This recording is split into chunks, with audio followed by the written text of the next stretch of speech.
Good evening, everybody, and welcome to another Tuesday edition of Gaming After Dark. Yes, the mature Rated M podcast that you guys have all come to know and love. We are back and ready to go. I am your host, Mr. Boom Boom Kaboom. It's Noof Nukem in the room in my chair and ready to go. We've got a dynamite show for you, but as always, we have our eclectic and energetic panel, the Mr. One and only, the man who brings that common back to sense, the man who brings the energy, Titan Drago's in the house.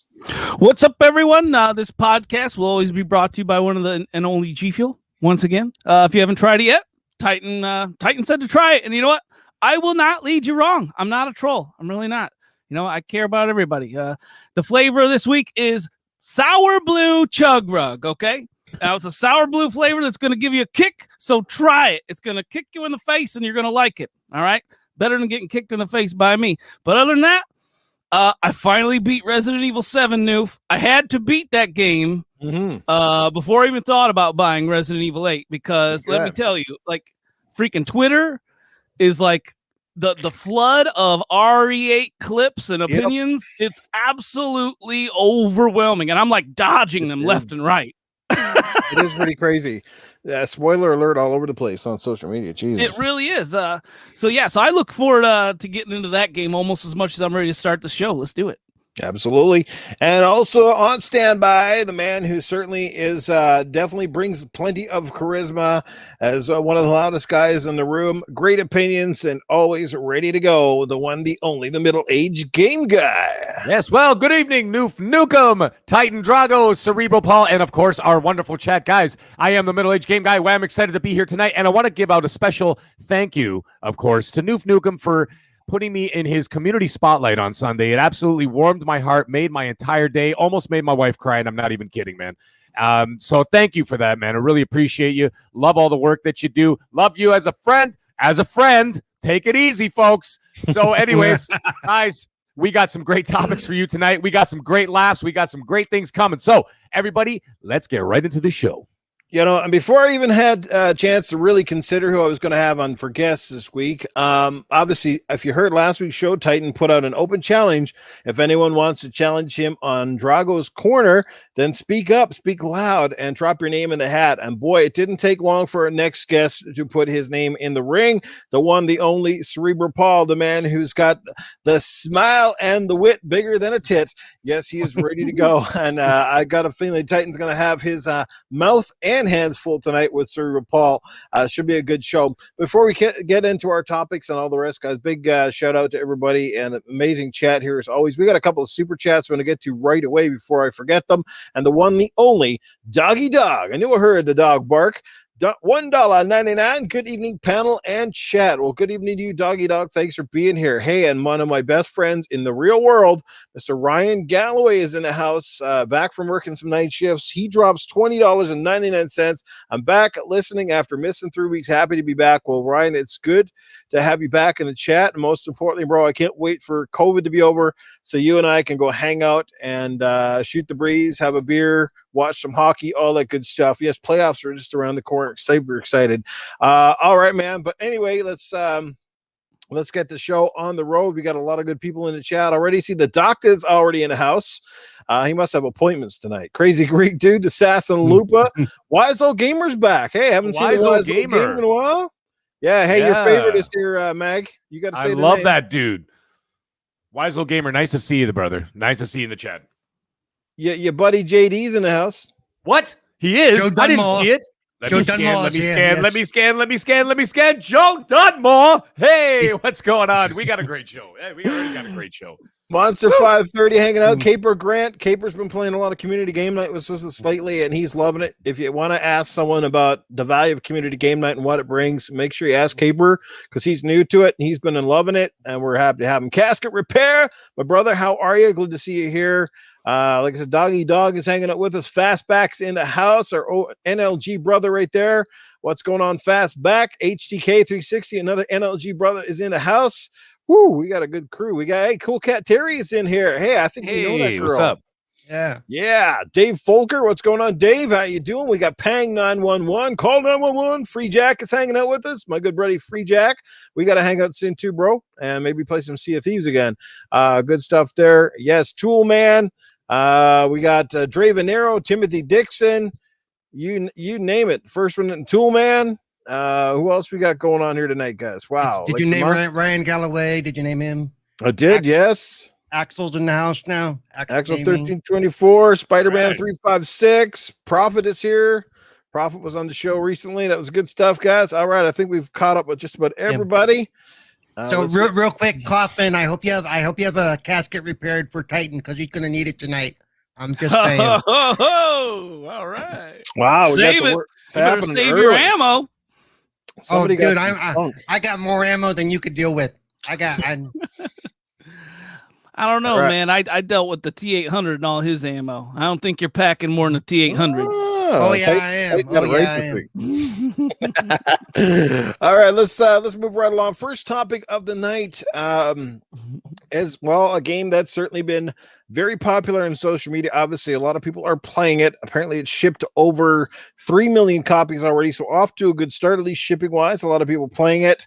Lots of people seeming to be playing it on the PlayStation, which is cool. It doesn't matter how you play it or where you play it, as long as you play it. I guess that's the main thing. And I am talking about the game that brings the heebie-jeebies to us. It's a franchise many know and love. Resident Evil. This one's called Resident Evil 8 or Village, as a lot of people know it as. Yes, it's got a pretty creepy ass village. It's I'm pretty sure I know at least one guy in the panel who's been playing the shit out of it. So we'll start with him because I know he's a big Resident Evil fan. So I want to start with Mag on this one. I've been playing it, but I want to hear what you got to say first. Cerebral Paul, I don't think has it yet, and Titan is probably planning to pick it up soon. Mm-hmm. So just give us your take on Resident Evil 8 so far, what you played of it. Have you finished it? All of the above. Meg, jump in, and then I'll give you my 2 cents. Well, I have not finished it, and I will stay entirely spoiler-free because I'm not that guy, and I absolutely hate spoilers. So nobody say anything in the chat either for anybody who hasn't played it. But anyways, my overview is that it is absolutely magnificent. It is exactly what I wanted from, like, the minute I saw that trailer on the PlayStation show. What was it, like a year and a half ago, whatever it was? Yeah. It was exactly what I wanted. And I saw it, and I'm that 1940s, 1950s horror buff guy, the Vincent Price, the those movies with the Gothic sets and the 3 feet of fog on the ground, and then they come out and they're like, "What are you doing on this eve?" Like that kind of stuff, like that kind of horror, classic atmospheric horror, and it is exactly that, and it is so perfect. And the thing is, it's such it's a nice drastic change from 7. 7 was what it was. It was my game of the year for 2017, absolutely hands down. The only one, the only one that came close, and I would have to tie for first place, was Assassin's Creed Odyssey. So it was Assassin's Creed Odyssey and Resident Evil 7, were my 2 best games of the year. Remarkable. But anyways, besides all that, now we're on to this one, and it hasn't lost its charm at all. It still has that old school Resident Evil charm. It's got the spooks. It's got like the spooky stuff, and it's got the atmosphere. It's got the music.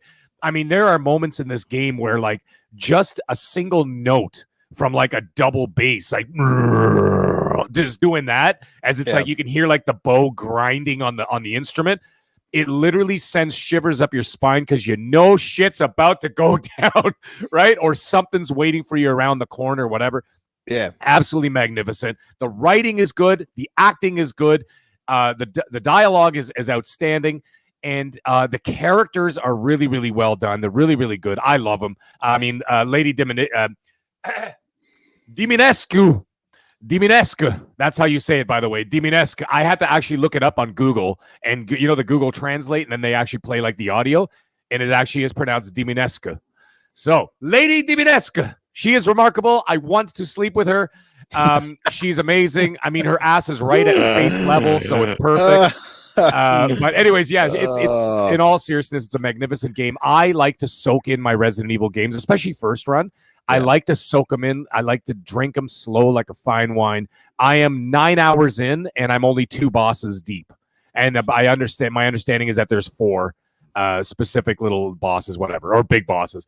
And I'm only halfway through, and I've already put in about 9 hours. I know people who've run through the game in about 7, like the whole game. And I'm like, well, that's no fun. You're not looking at anything. You're not checking it out. Like, you're not like, give it, take in the atmosphere. Look at all the rooms, like the amount of detail. That's another thing I just want to say quick. The amount of detail in this game is absolutely remarkable. The visuals are stunning. The ray tracing on the Series X is incredible. And you're still getting 4K 60 with ray tracing on the Series X. My God. I mean, everything looks like a painting. Every room you walk into is just fucking stunning. Beautiful. And the other, Beautiful. Oh, yeah, it's beautiful. And I remember, actually, I was making a joke. I was talking to Mr. Boomstick, actually, the other day about it. And my wife came down, and she just was like, oh, you're playing? And she goes, what are you doing? I wasn't moving. And I'm like, I'm looking at the wall sconces. And she's like, why? I swear to God. And she's like, why? And I'm like, look at the detail of the designs all on the walls building up to the wall sconces where they have the little torches in. I'm like, look at that. I'm like, none of it is repeated. It's actually all just randomized or whatever. And actually, you could see that it was very deliberate. Some guy spent 400 hours, drawing the art on the wall and those sconces and the carvings and all that kind of shit. Some guy spent like hundreds of hours doing that. I'm going to stand there and appreciate it. I'm not going to rip through this game in 7 hours. On a second run through, sure, because I'm going to try and beat my time, do better, get all the achievements, all that kind of stuff. That's fine. But anyways, absolutely incredible game. Absolutely love it. And one last thing I want to say. I know that there was some talk last week because somebody from Capcom said we dialed back a bit of the intensity because we thought that 7 was too intense. Bullshit. Okay, let me tell you right now. Let me tell you right now. There is one building in particular, okay? And there's a whole sequence, and I will not say anything about it. It takes about an hour, this whole sequence. It is possibly one of the scariest things I've ever done in any Resident Evil, period. I almost shit my pants. It was terrifying. Nice. And it was incredible. And I'm not going to say anything else because I don't want to spoil anything. But I'm just going to say that one sequence, Noof, it's in that house by the waterfall. You know what I'm talking about? Yes, I do. Yes, the basement, right? The whole thing. That whole that whole thing, that whole build, that whole house, haunted mansion, whatever, was fucking terrifying. So anybody who thinks that they dialed back the terror, you think again, because it is really scary. And I'm glad you said that. Gory. I'm really glad you said that because that was one thing that definitely I read that as well, that they toned it back, and I read a lot of the replies to it, and a lot of people are pissed, and like I was thinking the same thing, like it's survival horror. Why are you dialing it back? Yeah, no, trust me, they did not. And it like I was paralyzed in fear, like that whole section. And I just like if someone came and tapped me on the shoulder, I would have jumped right out of my skin because like I was so like. Oh my God. Like, like any little thing. Actually, what's really funny? One of my friends came online, and when you get the little, bubble at the bottom, like an achievement. Yeah. And it just went, dink, and I fucking jumped like half a foot off my fucking chair because it was so quiet, right? And then it just says, dink, assholes online. I'm like, oh. And so anyways, the horror is great. The scares are really good. There's a few good jump scares. The gore is excellent. So I don't think they dialed back anything, in my opinion. I think it's actually, there's moments in this I actually think are a lot scarier than 7. So anyway, that's my opinion. Tell you what, when I was at the end of 7, like I don't get jump scared too easily. Like I can see them coming a lot of times, and the music is usually the key, the giveaway. But I'll tell you what, at the end of 7, and it was that freaking the old lady. Oh yeah, got me jumping out of my seat, like whoa. Like, I like the lady of the house with the lantern. You would fit, yes. She's walking around and shit. Exactly, like, trying to sneak around her in the staircase and stuff. Holy fuck! Well, you're gonna get a whole lot of that in this one. And when she turned into that freaking like thing with like her cooch, like her hairy bush cooch is showing, you got to shoot it. Oh God, yeah, that's horror in itself. But, let me tell you, as sexy as Lady Dimitrescu is, as sexy as she is, when she starts walking towards you, or she opens a door and just is like, there you are. And you fucking freeze. Like, I get goosebumps all up on my arm because I'm like, this bitch won't stop. And like, it's unbelievable. And by the way, shout out to Wizo Gamer. He said he was going to send me Depends. So anyways, that's my blurb on Resident Evil right now. I'm like, as it stands, Outriders and Resident Evil 8 are my 2 games of the year so far that I've played. I mean, there's other games. I know It Takes Two is out there. I haven't played it yet. Little Nightmares 2, haven't played it yet. You can only have one, Mag. You can only have one game of the. It's not games of the year. Yeah. Well, the Mag says it's games of the year, and those are 2 so far. I have a question for the Mag because it is related to the game. Now, they say it's not as intense as 7, but 7 to me wasn't as much as intense as it was running around like a chicken with your head cut off, trying to get away from everything that was chasing you through the house and stuff. Right. You know, is it so? Is this a little bit different feel than that? That's what I. No, this is a different feel. Yeah. When I get to mine, I think I'll be able to sum it up pretty well. Oh yeah. Okay. Go ahead. Yeah. I'll just briefly answer quickly, but I say it's a different feel. But there are moments like it's got. You know, the thing is that I find interesting is that, especially as a longtime Resident Evil fan who's played literally every single one from day one. I was lined up day one for the Resident Evil 1 all the way till now. You can see the callbacks to other ones. Yeah. Like you can get to areas where Lady Dimitrescu is like basically stalking you like what's his name from Resident Evil 2? The big idiot with the hat. Nemesis. Yeah. Yeah, no, it wasn't Nemesis. Or no, Nemesis 3. I just call him the idiot with the hat. Nemesis like Mr. I love Mr. Zero or what the fuck? Yeah, Mr. Asshole. That's what I call him because he always scared the shit out of me. And so that guy. Yeah. There's also like little moments of like Resident Evil 5 where like you could shoot like little gems out of like paintings on the wall and you pick them up and you could trade them in for cash. So there's like little bits of every Resident Evil in there, and then of course obviously it's Mr. X. Mr. X, thank you, whoever. Yeah, the guys in the chat, I saw that. Yeah, so anyway, so it's a lot different than that. There's not a whole lot of running around like with a chicken and your head cut off. But did the mansion remind you a lot of the first Resident Evil as well? Because I got that. You talking about the mansion by the? That's what I heard. Yeah, the one where Dimitrescu's in. Oh, in the castle. The castle. Yes, the castle. It's basically the mansion times like 5. Yeah, in terms of size. And the way I think of 727 was, and this made it work for me, was very claustrophobic because this one is all about exploration. In the hallways, like it's 7 more was very 7 was very. You only had certain paths, and it was very closed in. You felt like you were literally trapped. Well, you were literally running from like living room to dining room to the basement, and then you know like the little crawl space. You come back up in the laundry room. And so you literally felt like you were trapped in someone's home. This is more exploration based. Like the village is pretty big. So like you can actually just wander the streets, go, check out different homes, all that kind of shit. And then you get to the castle. And then the castle is like 5 times the size of Resident Evil 1's mansion. Wow. And then a separate mansion is probably about the size of the first mansion from Resident Evil 1. And that's a whole separate section. Is it a lot of does it stay true to like the puzzle solving aspect to it? Yep, the puzzle solving is exactly the same, and that's what I enjoy. It's fun, it's interesting.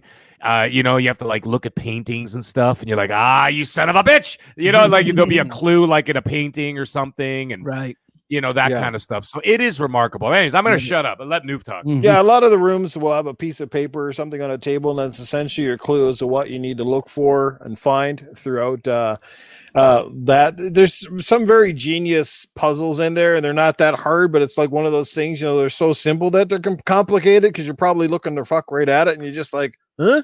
You know what I mean? That's the way Resident Evil does it. They're not that hard per se, but it's just the way that they do them. Once you kind of get used to the formula, it gets easier. But we got a super chat. This one comes in from our brother Fastback. He draws $5. Sup, Noof, Titan, Mag was great last week. Thank you again. And tonight will be greater with Cerebral Paul. Mag, can you shorten your name to middle-aged baloney? Well, I do have a middle-aged baloney, yeah. We had a great comment there from the wise old gamer who's back with us this week. The ray tracing on Lady's ass is amazing as well. Got to be Jam because Jelly don't shake like that. Oh crap! I think it must be Jelly because Jam don't shake like that. Could be the other way around. Hey, Kyle Milo's in the chat. What's going on? And I won't say any spoilers either. Nobody likes it worse when you have half the people on the panel and in the chat haven't played the game, so I won't really spoil anything for you. I do agree with Mag. So far, like I have 2 more doors to unlock, I think, before I go toward the final boss, I think it is. So I'm just about under 8 hours through. And again, I take my time with Resident Evil. I don't really plow through everything. I like to try to get as much as I can because I know that having more powerful weapons and more ammo, and those things are definitely beneficial as you get later in the game. It certainly helps you with bosses that take a little bit more damage. Did you say the final boss of like the entire game?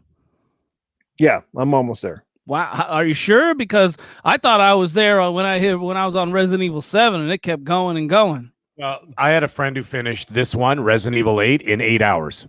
Wow. All right. But I mean, he ran through it like an asshole. Like, I mean, he just like, he missed everything. So I'm like, well, what's the point of that?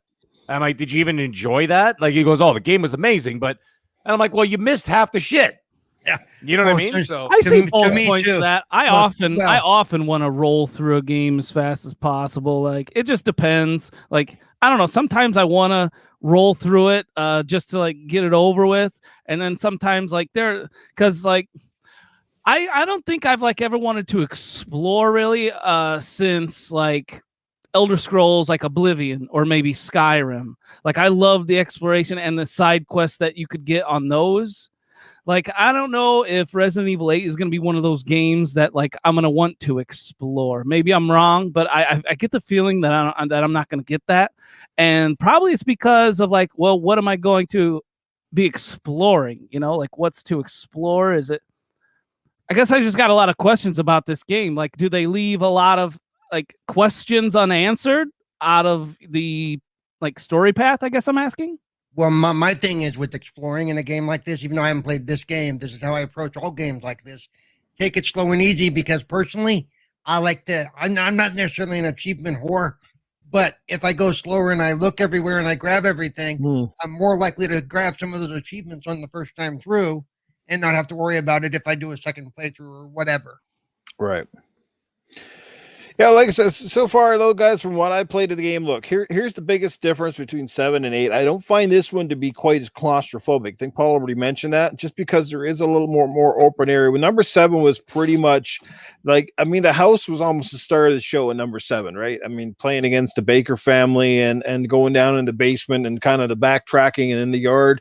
This one's definitely a bigger area. There's still a lot of the backtracking. You got to go through here to get a key to here and to go somewhere else to get that to open this. It's a typical Resident Evil formula. They're playing the same area, essentially going back and forth and different enemies and stuff like that. I'm not here, like I said, to ruin it. I was saying in the chat, so far, like, I've beaten Lady Dimitrescu, and I'm beating the little doll girl, whatever the hell her name is.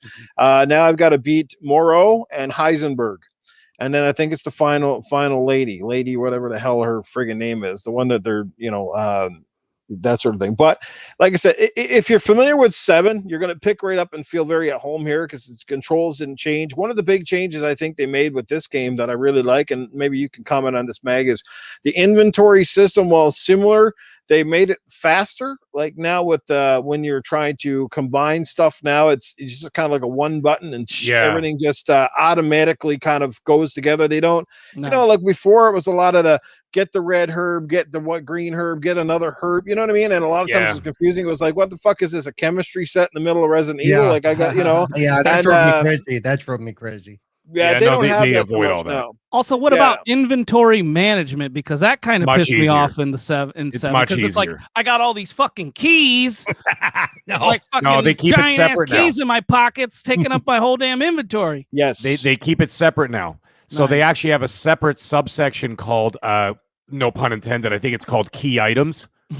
Or whatever, and it's actually like all these different keys or cranks or like all like your typical Resident Evil like stuff that you would need to open doors and secret areas and shit like that. Yeah, and that's a separate subsection that doesn't interfere with your inventory section. Nice. Yeah, I would think with all those keys, improvement. With all those keys, there'd be no sneaking around in real life. You'd be like a janitor at a school. But you're totally right, though, Meg. Like that's a huge improvement, because in the older games, you pick up an item, say you needed a crank to open something, you would have to keep it, but that meant you might have to put a gun down, or you'd have to put it in a chest and come back.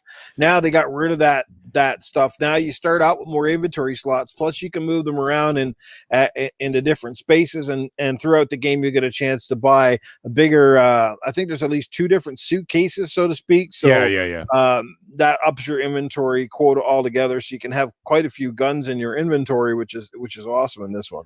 Also, speaking of which, they also got rid of the chest. Remember whenever you got to a save point, there was always a typewriter, then a chest right next to it where you could store items? Oh, yeah. Yeah. Mhm. They got rid of it. There's no chest anymore. No. At all. So that's why they broke down the subsections of putting like quest items and key items and actual keys and shit like that in a separate section.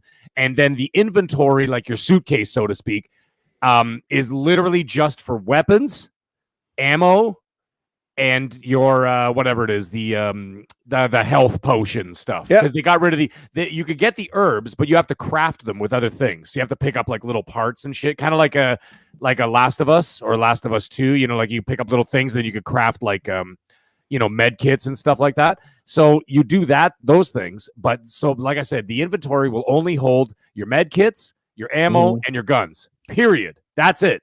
So then all that other stuff does not take up any inventory, and that's why they got rid of the chest.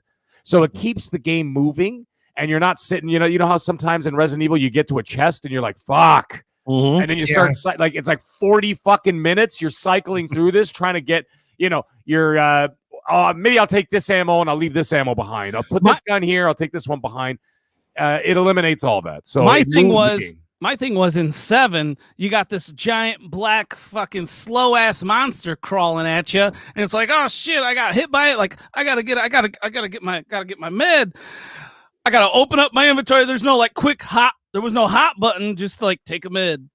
Yeah, this one there's a hot button. It's right. Meds are on the right bumper. Yeah, you just tap it, and the dude sticks his magic potion over everything. Yeah. Yeah, and there's parts in this game, wait till you see it, you're going to be like, yeah, it's real magic potion, let me tell you. Yeah, it's pretty fucking funny. It's pretty fucking funny. You might have seen spoilers already, but there's parts in this game you just kind of go, what? It's kind of like hysterically bad and corny, but whatever, you know what I mean? Yeah. But, I mean, game's got a little bit of everything in it, and holy crap, man, there's just some parts. And like I said, Mag, that one part in particular, when you guys go to that house by the waterfall, you will find out. That's all I'm going to say is holy shit. Go in and it kind of reminds you of being in the baker's house at first, in a sense, it was scarier. In the quarters, it's a little bit dark in there, and you're trying to figure stuff out, and everything's very slow in there first, right? And then all of a sudden, this is a couple of parts, and you kind of go, what the? Yeah, my jaw was like, holy hell. Dude, I couldn't move. I was literally frozen in my chair, scared to move from room to room. It was unbelievable. That whole sequence was incredible. And another good sequence, again, I won't say anything, but it was in the basement of the castle. And like, holy shit, in the wine cellars and all that stuff. That was really fucking scary too. But anyways, the game is worth it. Absolutely, guys. As it stands, I'm giving it a 9 out of 10 without question. Maybe even a 9.5 out of 10. But that's just me, because I'm a huge Resident Evil fan, and I'm a little bit biased, but at the same time, Resident Evil 6 sucked. And I'm not afraid to say it. I gave that a 4 out of 10. So I'm giving this a 9 to 9.5. I put it on the same level as 7 in terms of quality. So that's me. I'm going to say the same. I would give it a 9. I'm not the big Resident Evil fan like you are, but even with this game had no Resident Evil name on it, it would still be a pretty freaky and amazing ass game. Like, and it looks amazing and runs. I don't know how it runs on base model consoles, but boy, on the Series X, it runs like butter. It looks fantastic. So I like it a lot. Let's weigh in with the panel here. The rest of the guys, Titan. I mean, obviously you don't have it yet, but it's on your radar. I take it. Yeah, definitely. Like I said, I had to beat 7 first. There's no way I'm going because I got to start doing that more often. Like I got to beat these damn games instead of letting the old, backlog pile up. Like it's such a daunting task already. It's like, people will have second jobs or whatever. My backlog is my, second. Well, Smite is my second job, and then my third job is my backlog. Before you know it, I'm working 100-hour weeks. Thank you, Paul. Thank you, Paul. Yeah, that's exactly how I felt too. Sound like Watto there again. Go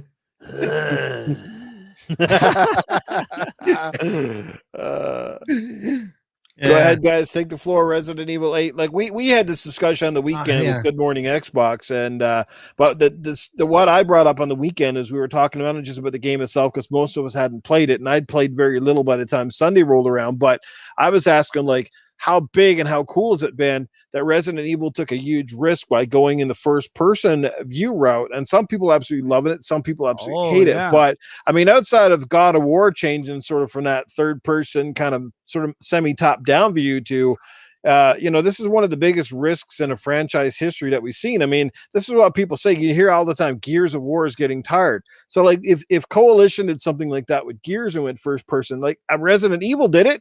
And like I said, now it's actually better for it. So this is what I'm saying. What a big risk. It paid off with 7. It obviously didn't go back to the third person view for 8. So like, I think it's huge, and kudos to them and kudos to the fans by sticking by it.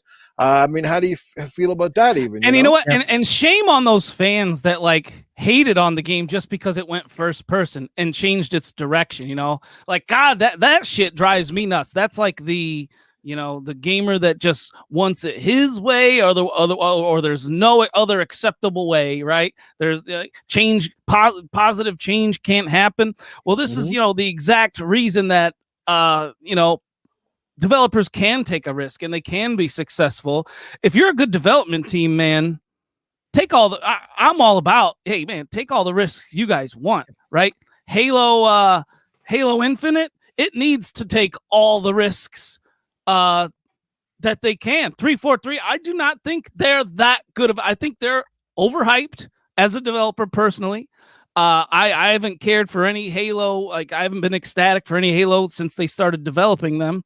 And maybe this one will, I really hope this one will change that tune.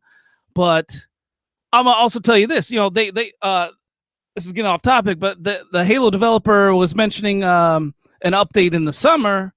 And if that's not Battle Royale, I'm telling you, they're missing a huge step on that. But back to Resident Evil. No, I'm glad they took this risk. I think it was necessity because I was also, I don't know about you guys. Let me know if you guys felt the same way, but I was getting tired of the Resident Evil series, of the same old fucking Chris Redfield in a different fucking suit. Yeah, number 6 killed it. The same fucking zombies, like walking around, the same old stale gameplay, like I was done with after 3. 3 was amazing. After that, it's just like, what are you doing? I was okay with all of those, Titan. I think that number 6 killed it for me. Like I played Resident Evil 5 with my wife. We used to play online because it was co-op. Remember that? In 5, the one in Africa. And we played through it like 4 or 5 times. We absolutely adored it. But then when 6 came out, it just crushed everything. And then it disappeared for a while. And then they started releasing those like little, what was that, Resident Evil Revelations and all those games, which is basically they were just carbon copies of 1 and 2 all over again. Then they kept re-releasing Resident Evil 1 as Resident Evil 0. Then it was Biohazard. Then it was, but I'm like, it's the same fucking game over and over. Right, but then 7 is what breathed new life into this thing. So, the movies, Resident Evil movies, right?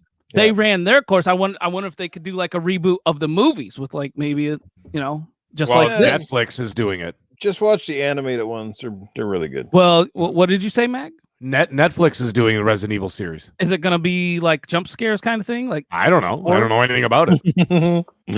I just know that they're doing dogs without skin. That would also be cool. I would also be all about that. Yeah. I like.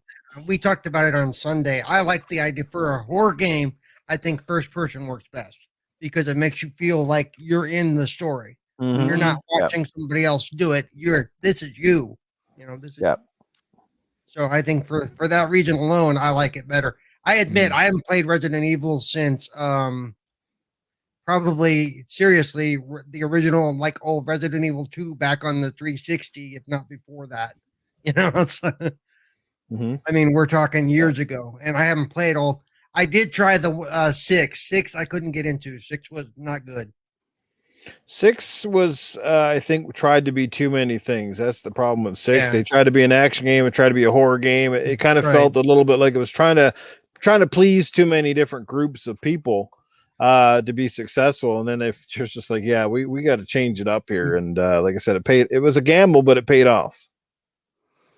Everywhere, everything after 3 and before 7, blech. I was like, thank God 7 came around, and thank God they kept with that formula with this Resident Evil Village. So where do you guys think they take the next one then? Because well, we haven't finished this one, so we don't know where it's going to go. But my suspicions would be that there might be like an Ethan Winters trilogy.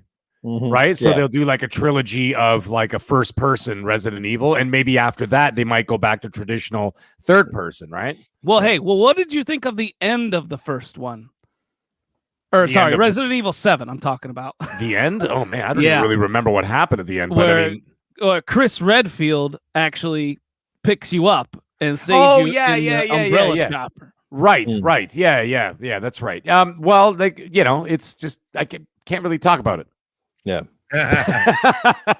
I'm just going to leave it at that. Yeah, you just got to remember too that these are actually prequels, believe it or not. It was happened before the events of the first Resident Evil game. Right. Oh, really? That I did not know. Yeah, these are actually before. This is before the first game even existed. Yep. Yeah. So in a prequel, they're introducing werewolves that don't show up in the later games. That is correct. Okay. different parts of the world, right? They're different. They're in like Europe on this one, yeah. It's different parts of the world, right? Like this place is Eastern Europe, right? Far Eastern Europe. Raccoon City is clearly in the United States, right? So it's that just dawned on me when you said that. We're introducing creatures that don't show up later in the story. Yeah. Oh, by the way, the Netflix show is going to be an animated show. It's greenlit for 8 one-hour episodes. And apparently it's from what I'm saying, where they're saying they're going to say it's very faithful to the source material, and it's going to be very gory and scary. No, animated. Phantom Kraken is saying it's after 6, but I'm pretty sure it's the events before 1, isn't it? Am I wrong? Like if I'm wrong, I'll take the L on this one. No, it makes sense that it's before 1. It makes sense. At least the end of 7 sure made sense to me. I mean, because he was still working for Umbrella, right? So he's saying they're not prequels, so they're after 1 and I guess before 2. Okay, I just checked it out. And it says that this is strange, but it says that the Resident Evil 7 takes place about 19 years after Resident Evil 2. Okay, there you go. Interesting. But there's like a whole, like, I'm not going to read it, but there's like a whole spiel about it. I just kind of Googled it and I just wanted to see what happened here. But yeah. All right. Yeah. Thanks for the correction, Phantom. That's interesting. Wild. Yeah. So it takes place exactly 19 years after the events of Resident Evil 2. And it actually takes place in 2017, the same year that the game released. Cool. I like that. That's fun.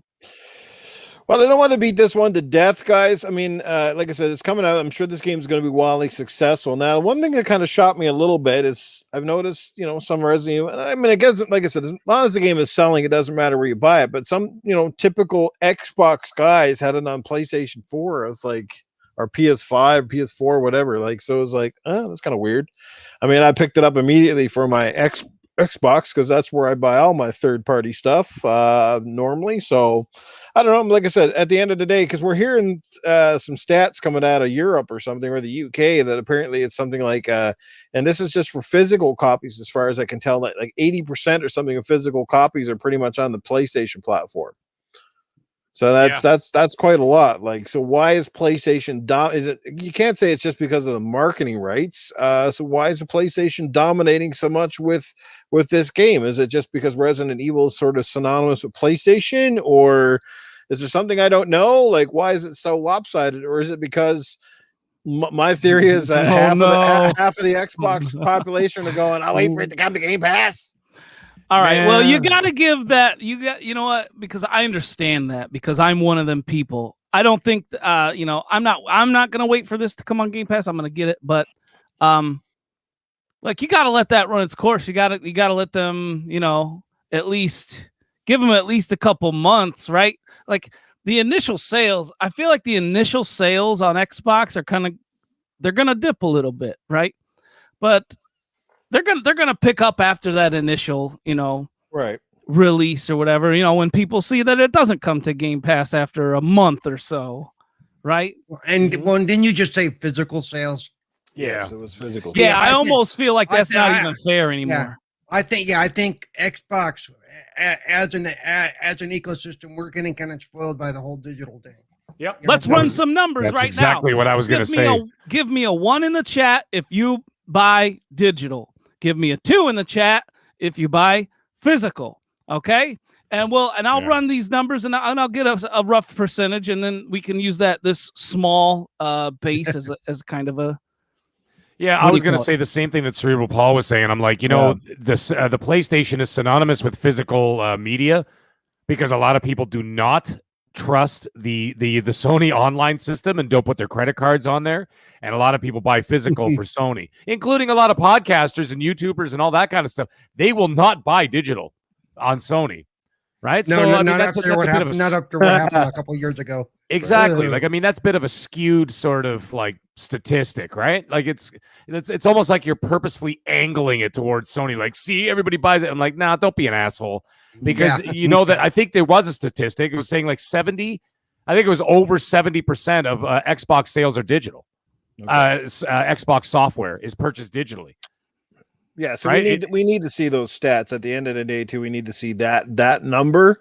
It's just because my whole point is at the bottom, the end of the day, we know that PlayStation traditionally sells more because obviously they're in more territories. But I want to make sure that Xbox people as well are supporting when they can, whether it is physical or digital, because at the end of the day, when these third parties decide, especially the more obscure ones, when they're looking at platforms and we want those games to come over, they're looking at those numbers and stuff like that. And they're going, well, this game is hardly worthwhile putting on the Xbox because not many people support it, but they support place. You know what I mean? Like, I don't want that to happen. I want lots of support. I've got the numbers and I don't think it's going to be shocking to most of us. So there were 3 votes for physical, 18 for digital. So that is a 16% physical ratio. Okay. And a skewed number. Yeah. So go ahead, Cerebral. So when they look at those numbers, they need to look at physical and digital. They need to see it's they'll bullshit. see the total number. Yeah, they'll see the total number of sales, not just the.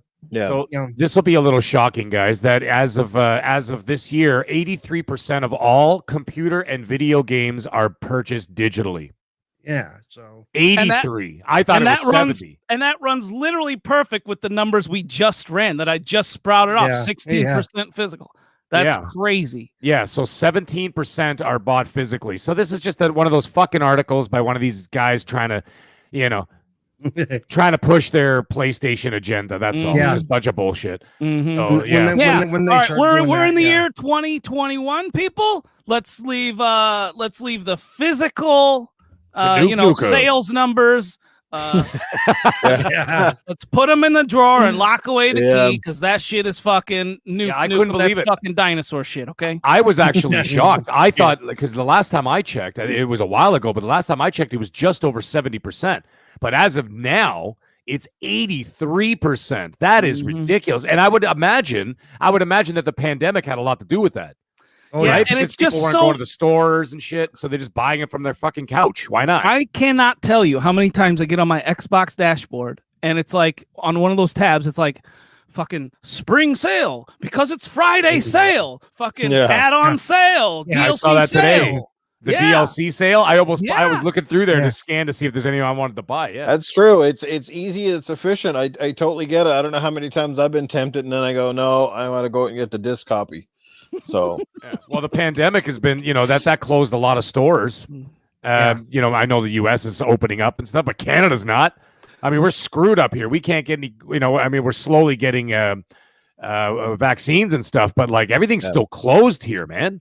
Yeah. So like the only way you could get anything is either by getting it delivered to you or digital.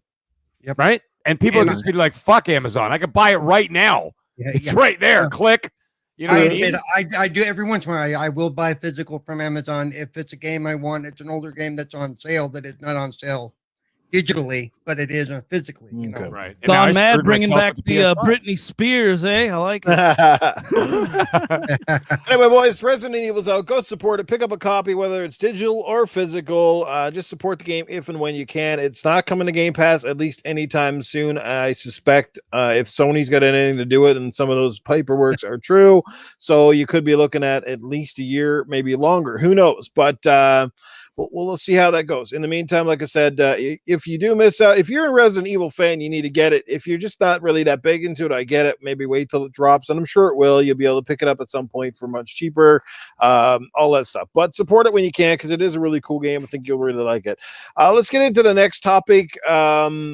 And before we get into Ask Arnold, and don't forget as well, Cerebral Paul going one-on-one with Titan Drago in Dragos Corner. That's coming up shortly as well. Everyone start thinking of your questions for Arnie now. That's right. Our next topic, this is kind of a small one, but just an interesting one. The Coalition has confirmed that their next titles will use the Unreal 5 engine, but Gears of War 6 is a ways off. DJ Berto Doss in the chat dropping $2. He says the U.S. opening up, Florida never closed. I think he's right. Oh my God, Florida, they do things differently, don't they? Oh boy, they must hope that the hot sun's going to melt the disease or something. I don't know what's going on down there. No offense to anyone living in Florida, but you guys have been wacky in that neck of the woods. Holy shit. But anyway, yeah. So my two thoughts, real quick, and then we'll get everybody else in here. Is I'm disappointed that yes, the next Gears of War game could be several years out.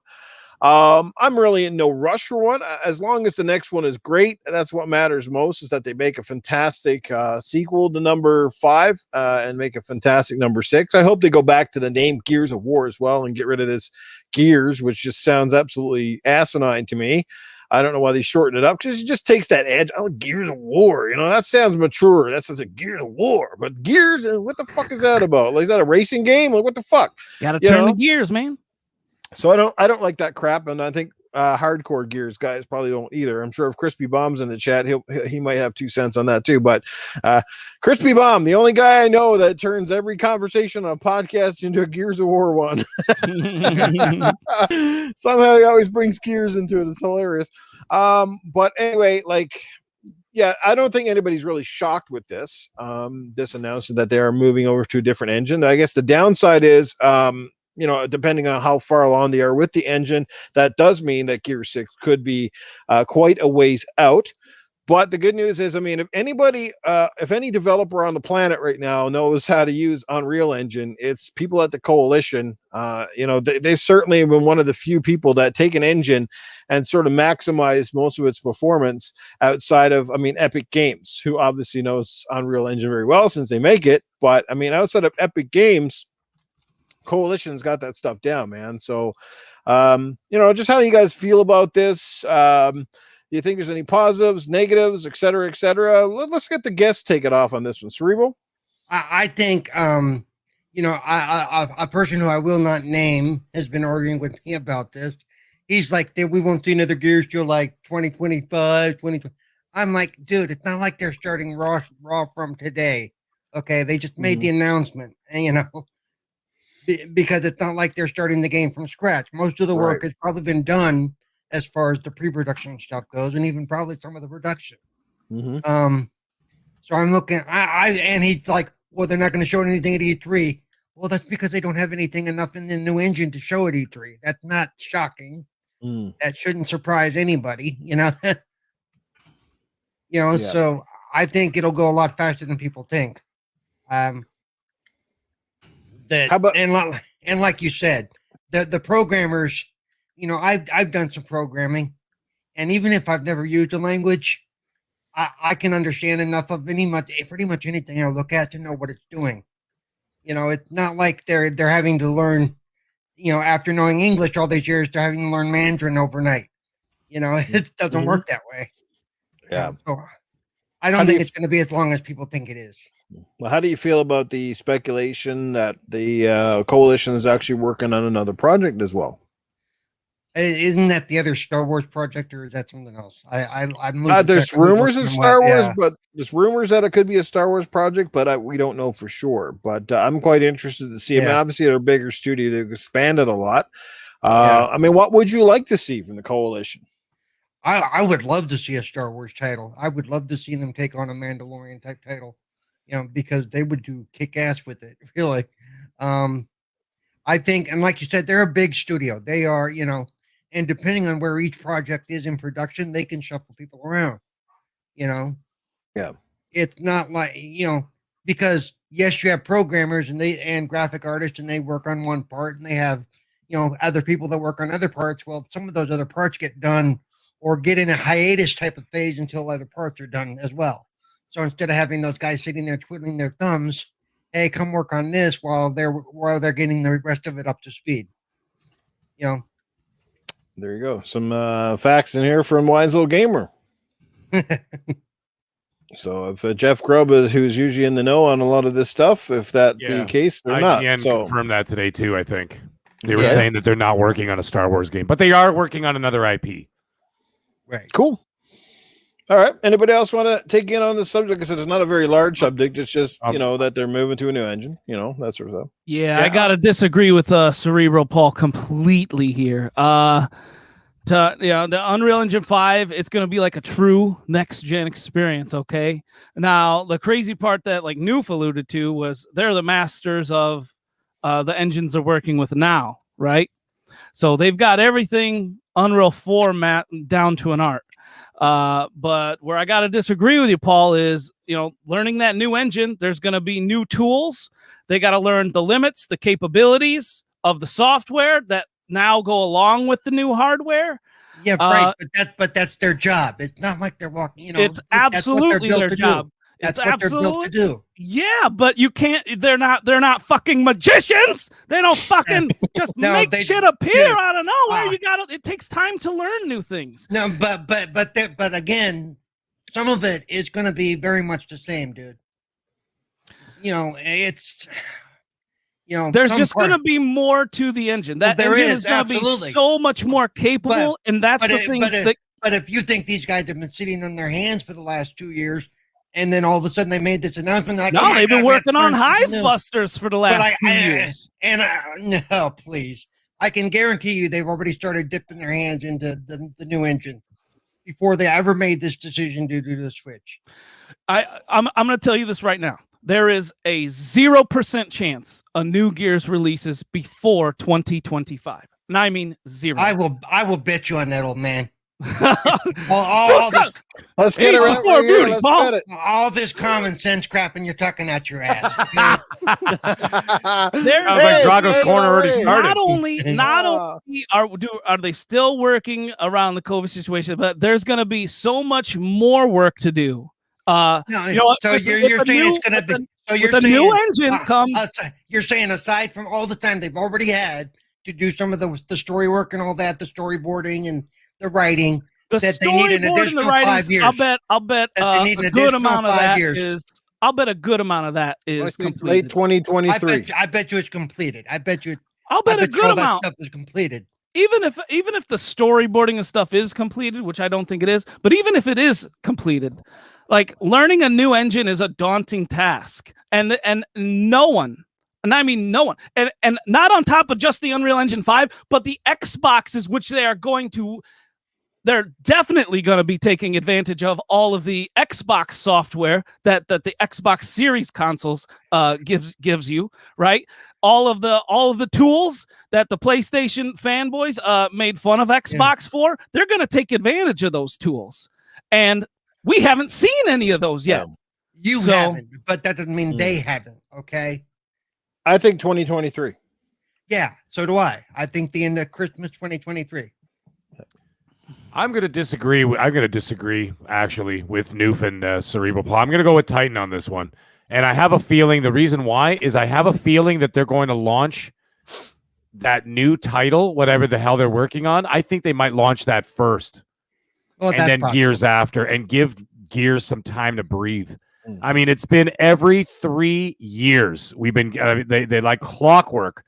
It's been like Gears and Gears and Gears and Gears. And I think that, as I said before at the beginning of the show, fatigue.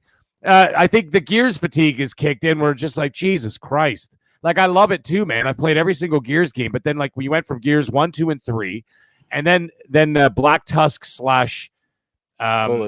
Coalition took over, and then you got 4, and then you had the remaster. Remember that the original remaster, magnificent games, by the way. But I'm just saying, this is, they did 4, then they did the remaster, then they did 5, then they did Hive Busters, then they did Gears Tactics, and then they did Gears Pop. Like, fuck, man, come on, man. Like even the people working there are probably like, Jesus Christ, can we do something else? Yeah, right. Like we feel like a fucking sweatshop workers in a Chinese factory making Nikes. Well, if Like, you can think, we make another shoe? well, if you think, You know what I mean? if you think it's bad for them, I'd hate to be the guys that work on the EA Sports series. Those guys must be banging their head on a concrete They wall must by have now. nets outside of the building when they jump out. That's Yeah. copy-paste. That's Oh, man. copy-paste at this point. Let me make some loafers. Yeah, like Hey, seriously, man. It's We like got a the venture, most like enough. talented we got the most talented developers over there at EA Sports up in Vancouver, and it's just like, hey, copy and paste. You got any original ideas? Yeah, we're going to add a new roster to this year's game. Yay. Yeah, exactly. Yeah. Oh, crap. So, you know what I mean? But like, I'm just saying. We Wise forgot old to change. gamer. Yeah, we forgot to change 2019 to 2020. Shit. Yeah. I think it's coming out after their new IP. I think new IP first, then build up some anticipation, get some time off, get people thirsting for Gears of War again instead of going, fuck, man, another one. Right? Give it time to breathe, build up the anticipation, Well, put it up towards the end of the generation. Aside from Hivebusters, when was the last Gears released? Because Hivebusters an add-on. That I don't. The year before, wasn't it? 5 was 2019. Yeah. So it is. So if you were to say, okay, say they released a new one before Gears, still put that at 2024. That's 5 years right there. Yeah, that's fair. That's fair. But I mean, if they're working on this new project and they're talking about that, but they're not talking about Gears. Well, no, they're. Leads Yeah, me I to wouldn't believe say that. I wouldn't say they're not talking about Gears. They've just said we're switching engines, and so right.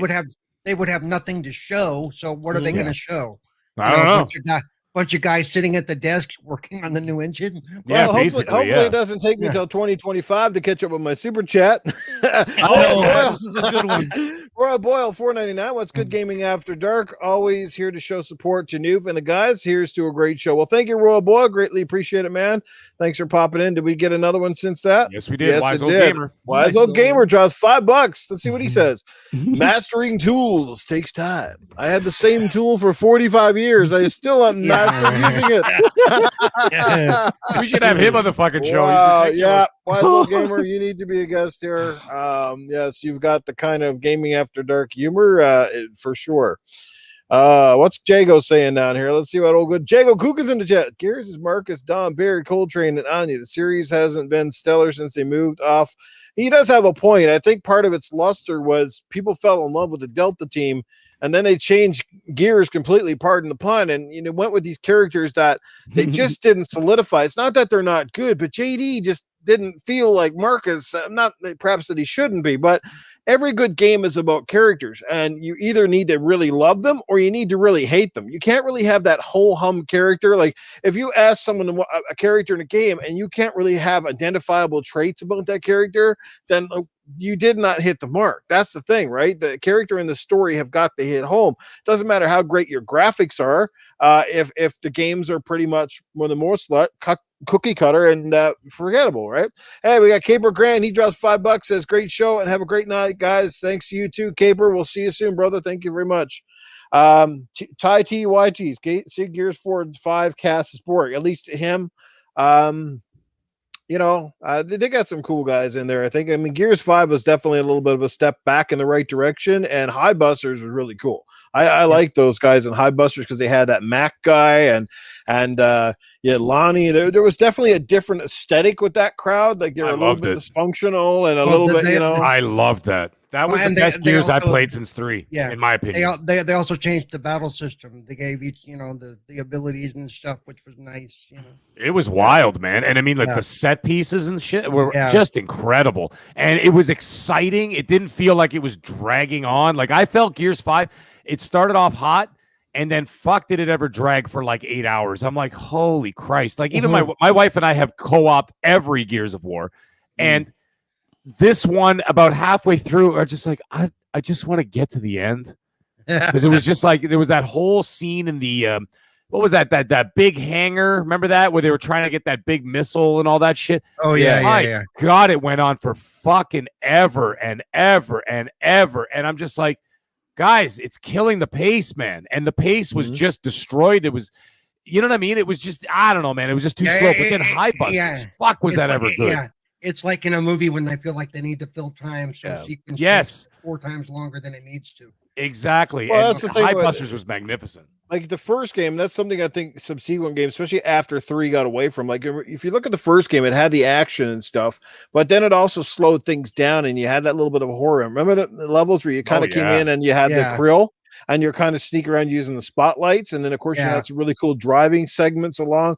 Like I think that's where they missed it, is just they started focusing a bit more just on pure action, and they sped the game up. And of course, like I said, different characters and stuff like that. And then it just started to feel a little bit like, okay, it's not really Gears. And of course, once you change the characters, you're just like, and I think the Lambent too. I don't know. I was one of the few people who spoke up in this, but I wasn't really fond of the Lambent. Like to me, like I liked. They could have used a better arc. I don't know how, but they could have used a better arc than this, like Lambent fucking, what did they call it? Mutated freaking locusts, basically, that are just even weirder. I don't know. It just didn't jive with me. You know what I mean? Yeah. My thing was the robots in 4. Remember that whole? Oh. and it wouldn't stop. Like at first, I'm like, "Ooh, that's cool," and then I'm like, after an hour and a half, I'm like, "This is not cool anymore." All you can hear is a chink, chink, chink, and they're like, yeah. I was just like, "Oh God, guys, what are you doing?" But and they tried to do the horde elements in the game, like inside of the fucking in the game. I hated that. Oh, set up a perimeter and defend multiple waves until the fucking thing goes 5 fucking minutes, just shooting the same shit over and over again. Oh my God, let's kill it all. That's what killed it. And the characters too. Like, I mean, look at the characters. Like, you could say, "Oh, well, Dom and them are getting older." They don't have to. It's a fucking video game. Yeah, I know. You could just have them the same. Homer Simpson is 35 for the last 35 years. Bart Simpson is still 8. We get it? Maggie's been sucking that Patsy forever, man. Exactly. Stewie on Family Guy is still 4 years old. Okay? And this show's been on for 18 years. Dom could have still stayed like in his 40s and whatever forever. And they could have kept all those characters and just kept going with them. But then they painted themselves in a corner by making them old. And now you're fucked. And see, now that's what I'm looking at, like with Uncharted. See, that's another thing, like Uncharted, for example. That's got me freaked out because now they basically painted themselves in a corner with Uncharted 4. They're like, now he's retired on a beach with gray hair. Well, what the fuck? You know what I'm saying? So they're saying, oh, now they're going to work on Uncharted 5. And I'm like, yeah, with who?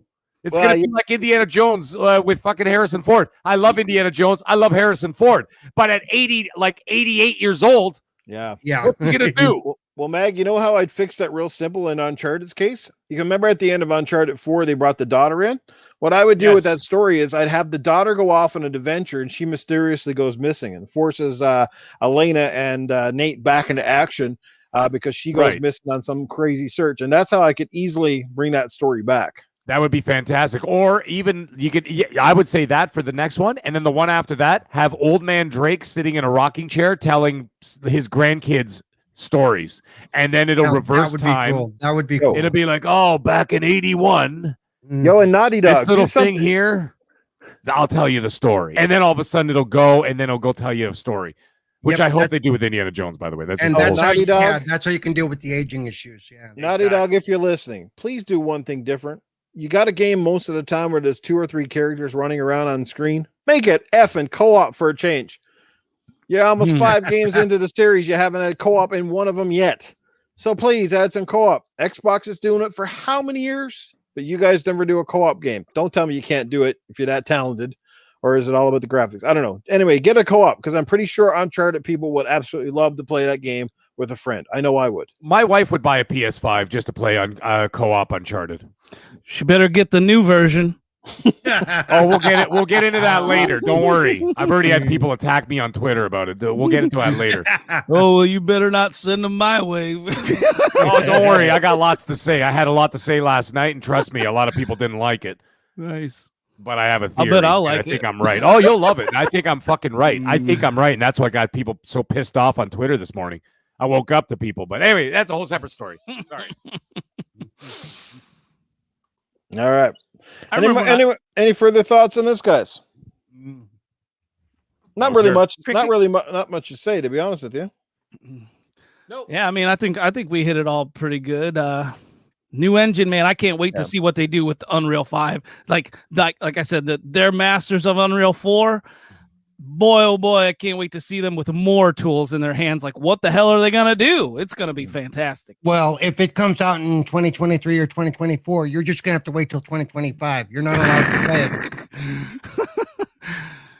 Sony making a game co-op. Keep dreaming. Nice. Yes. I know. Yeah. No doubt, eh? Holy crap.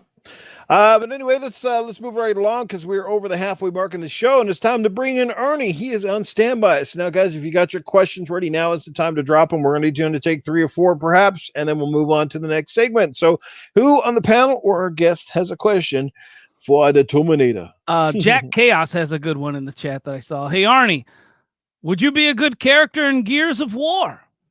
I would have been the best character in Gears of War. And to come in there to want to wear the great big armor. And of course, I'm an actual big ass dude.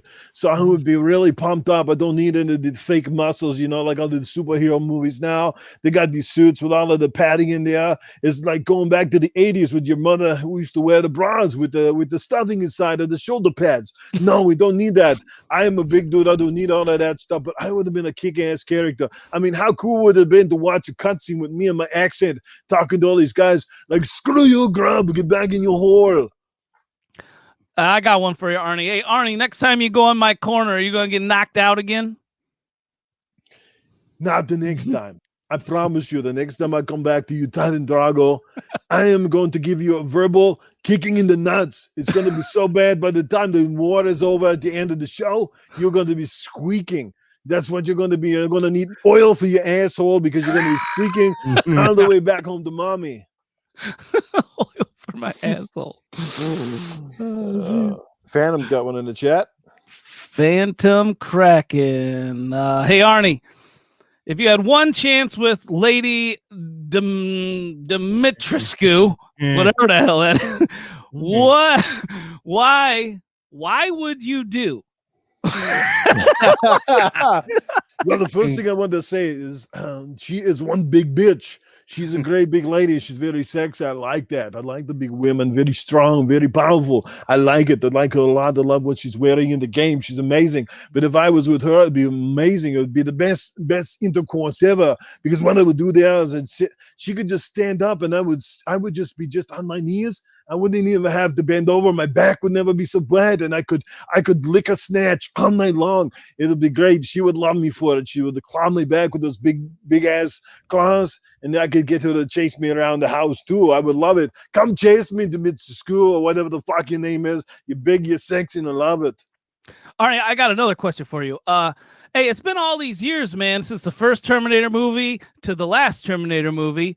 How come you've never been upgraded since then? Because the best kind of devices never needed upgrades. What are you talking about? If you're upgrading to something, that means there's something wrong with the last device, is what it is. I was the original. I was, then I kept coming back in all of the movies. You can't say that about the other Terminators. They all went down, but it's the old fossil that keeps on coming back. It's like cars these days. The ones from the 1960s and 70s, the muscle cars, they still keep coming back. You can't destroy them, but you buy all of these matchboxes that you got out there these days, smart cars and stupid cars and ugly cars and made out of plastic bumpers, and they're out there and you fart on them, they fall apart and they're breaking all the time. Who needs that crap? You just stick with the metal, you stick with what works, you stick with the good stuff. That's what I do. That's a good answer, Arnie. I like that. Wise old gamer says, "Hey, Arnie, how long did it take you for you to master your tools?" I had to master before I even came out of my mother's vagina. I was already playing with myself. I left the load in her, and I left the load in a lot of women since. That's what I do. I get out there, and I show them what I'm made out of. I'm like Conan the Barbarian. I come in there, and I punish them all. It's what I do. I get in there, and I do it right. I master my tool. That's the way you got to be. If it's no good, if you can't handle the shtick, then you call in sick. We must be out of the box, wise old gamer, you and I, man. All right, guys. Good stuff. I think that's enough questions for tonight, unless we can take one more. Who's I'm just trying to get that image of you coming inside your mother. Jay Slayer J says, "Hey, Arnold, do you put hand sanitizer on it before you put it in the maid's mouth due to the pandemic?" Oh. Nah, fuck it. What's a couple of germs? We're all gonna die anyway. I hope she gets a herpes, and then she kind of come back to my house and she gonna bitch at me. And I will say, well, the next one I give you another venereal, just like Meg, just like Tony Baloney's got out of diseases. I even caught one from Tony Baloney by sitting next to him a while back when I was drinking a beer. He blew it. He was blowing on me with his accent and his glasses, and I was sitting there and I was like, I think I just caught something off of you. I can feel it. I can feel it in my bones, Tony Baloney. You sit fucking 6 feet away, 12 feet away. You sit on the other side of the bar next time I go out for a drink with you. Were you wearing a mask, Arnie? Like, was that? Fuck, I was wearing a NASA spacesuit within the next to him. The guy smells like gonorrhea. How would you explain the smell of gonorrhea? You have to go smell next to Tony Baloney. You will know what gonorrhea smells. Is it anything like baloney? Is it moldy baloney? Yeah, it's like something that you would leave in a dumpster for 7 or 8 weeks, and it's got like that moldy grass on top of it and shit, and the dogs won't even touch it. Oh my god! All right, that's enough questions. You went to overtime this week, man. Good overtime. All right. Let's get into the next topic. This one's look at all them laughs in the chat, man. Love it. Venom, Let There Be Carnage. New trailer came out. Tom Hardy. I don't know if you guys liked the last Venom movie. I thought it was pretty good. It could have been better. It could have been worse. I mean, it was definitely a lot better than some movies I've seen out there in the last little while. Did you guys get a chance to watch the trailer? What is your opinion of it? Can you wait to see it? I thought it looked pretty cool. Carnage definitely looks pretty menacing. And of course, I love Tom Hardy. So it's almost a must watch for him and anything anyway. Now skip me over on this one because I have not seen the first one. Dealer turned me off to the movie. He's like he really lit into it, man. He hated everything about the first one. I loved it. He hated everything about it. Like, so I don't know. Maybe if it comes like HBO Max or something, I'll watch it then. But yeah, it's been there and back again. Jeez. Really? Yeah. And it's all right, I'll have to search it. It might be on Netflix. Actually, check it out. Yeah, it might now. Yeah, I think it might be. Okay. Yeah, but I loved it. I thought the first Venom was fun. I avoided it actually for a long time. I'm like, I'm not really interested because Spider-Man's not in it, right? So I'm like, who the fuck wants to watch Venom without Spider-Man? It doesn't make any sense. And I'm like, so I sat down and finally watched it. And then, yes, Tom Hardy's one of my favorites. He's one of my wife's favorites too. Ugh. She's always got that snail trail for fucking Tom Hardy. But anyways, that's a whole other story. But anyhow, I like Tom Hardy as an actor, not as a sex object, Chef Trouble. Anyhow, but yeah. So, anyways, I like him, and so I watched the movie, and I thought the movie was fucking great, man. And then, of course, at the end with the tease with Woody Harrelson as Carnage. I mean, he had ridiculous hair in it and stuff, but I mean, that was kind of from the comics and all that. But, anyways, I watched the new trailer, and I'm excited for it. I'm going to see it. I'm not going to see. I might not see it in theaters, but I am going to watch it at some point. So I thought it looked interesting, and I liked how Venom is basically he's accepted that Venom is part of him now, right? Yeah. So like even when he walks into like the convenience store with the Korean lady and stuff and whatever, and he's just like, "Hey, how's it going?" And you see Venom just like wave his little arm out at her and stuff, and you know he's making breakfast and Venom's making his own breakfast. It's kind of cool, whatever. But you know the movie's good. Yeah. But it's kind of cool. I mean, and it still looks like Venom is still pretty badass. I mean, he dragged a dude out of the alley there and looked like he was about to eat him in the trailer and whatever. So that's pretty cool. And of course, Andy Serkis is directing, and I like Andy Serkis.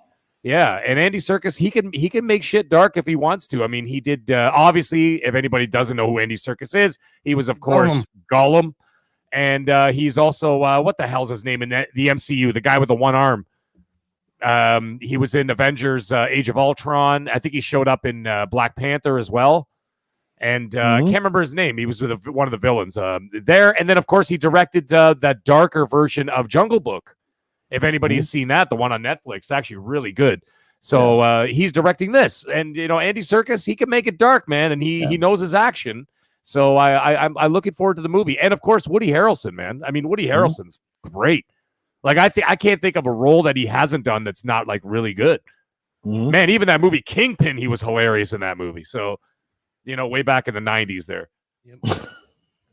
So So, anyways, I'm looking forward to it. That's all I gotta say. Natural Born Killers was one of my favorites, actually. What's that? Sorry. Natural Born Killers was one of my favorites. Of course, Natural Born Killers. That's right. Yeah, I mean, and this is of course all before his Cheers days, right? Yeah, or after his Cheers days, right? So after, that's after he was a kid in that show. Cheers was his break, pretty much. Cheers was his big break. Yeah. I think Venom Let There Be Carnage is going to be good, man. I'm looking forward to it. And I think there was a tease about the character, if anybody's really digs deep in the MCU, or not in the MCU, and just in Marvel Comics in general. They made a little hint towards Nightmare, the villain Nightmare, and that might be something for like a third Venom movie, or maybe just show up at some point in this movie, and then might be the focus for a third Venom movie will be Nightmare. They also talked about Nightmare showing up in the MCU with Doctor Strange at one point. And another interesting little tidbit, I'll tell you one more thing about this and I'll stop talking, is that in this trailer, Let There Be Carnage, there's a scene where like a detective's holding open a newspaper, and just before he slams the newspaper closed, like in anger for some reason, there's a little article that you could see, someone freeze framed it, and it actually says, Avengers lose to Nightmare. So I don't know what that, I know Andy Serkis has said that it's not tied into the MCU. However, that's a weird sort of little, article title to have like in a trailer, like a little Easter egg there. Right. And it says Avengers lose to Nightmare. And I'm like, huh. So maybe, you never know. Maybe they're just playing coy. And then eventually maybe they'll have like a big team up later where maybe like Tom Holland does show up at some point. Who the fuck knows, man? I don't know. I mean, with a tease like that or an Easter egg like that, who knows? But anyways, long story short, I'm looking forward to the movie. Jago, Spider-Man is used more times than a communal tampon. Wow.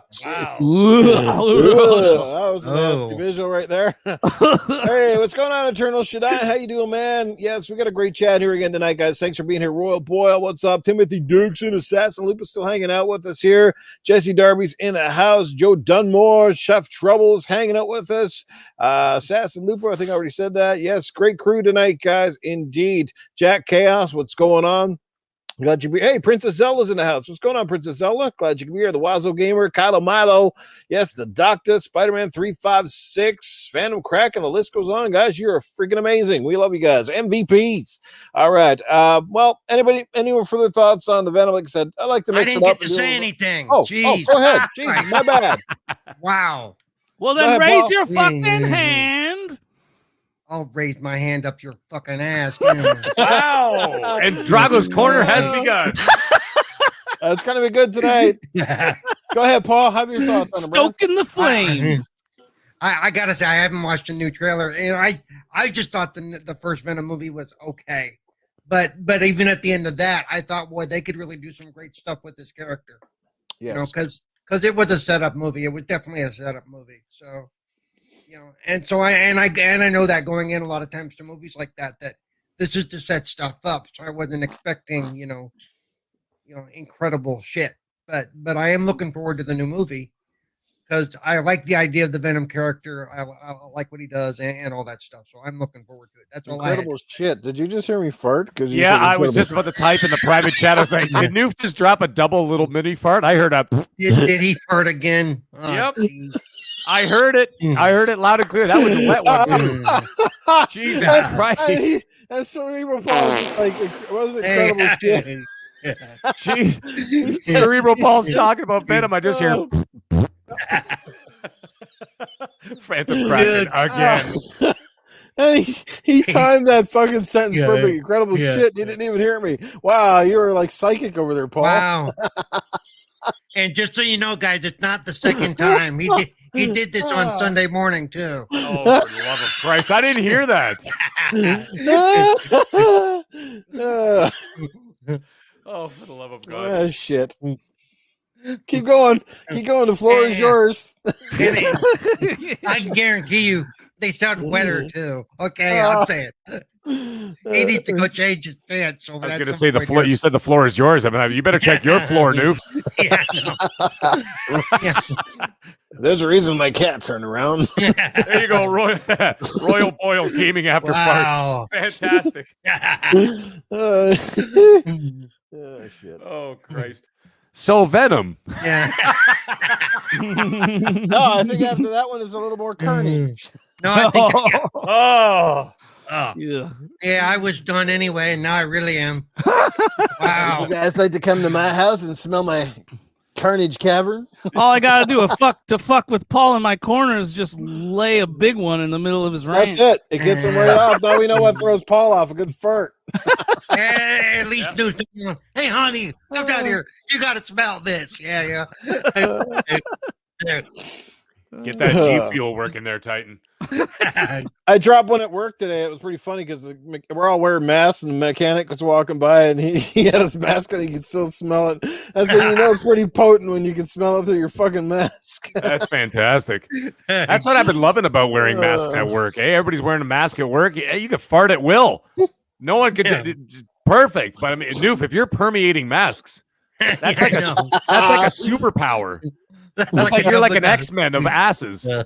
That's like a WMD, man. That's like Jesus, that's like a mutant power. That's how Mag finishes off his soup secretly in the back. He sands over to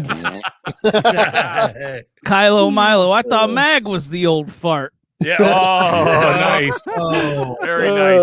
TJ Berto Dawes dropping $2 in the super cat. Noof, did you cut the cheese again? Yeah. And it melted the chair. Okay. Yep. And you gave him $2 for it. Jesus Christ. $2. Stop can I do encouraging for this you? behavior. I'm going to fart more Stop often. paying for farts. We're paying for farts on gaming after farts. That's gotta be worse than paying for bathwater. TJ be Berto Dawes sets a new fucking gaming after dark record tonight. Yeah. Well, thanks, Noof, there's guys out there with millions of subs. You know what you could tell them? You could be like, yeah, fuck your millions of subs. I get people to pay me to fart. Who can beat $2 next? Again. Oh shit, guys, you're making me crack up over here. Fuck, I'm in tears. Oh fuck. Anyway, I think it is now time. Let's Doggy dog, gotta be rich. Yeah. Wipe your ass with dollar bills after you fart, right? Oh my god, I'm crying after that. Oh man. fuck. A fucking super chat for farting. I'll never live it down.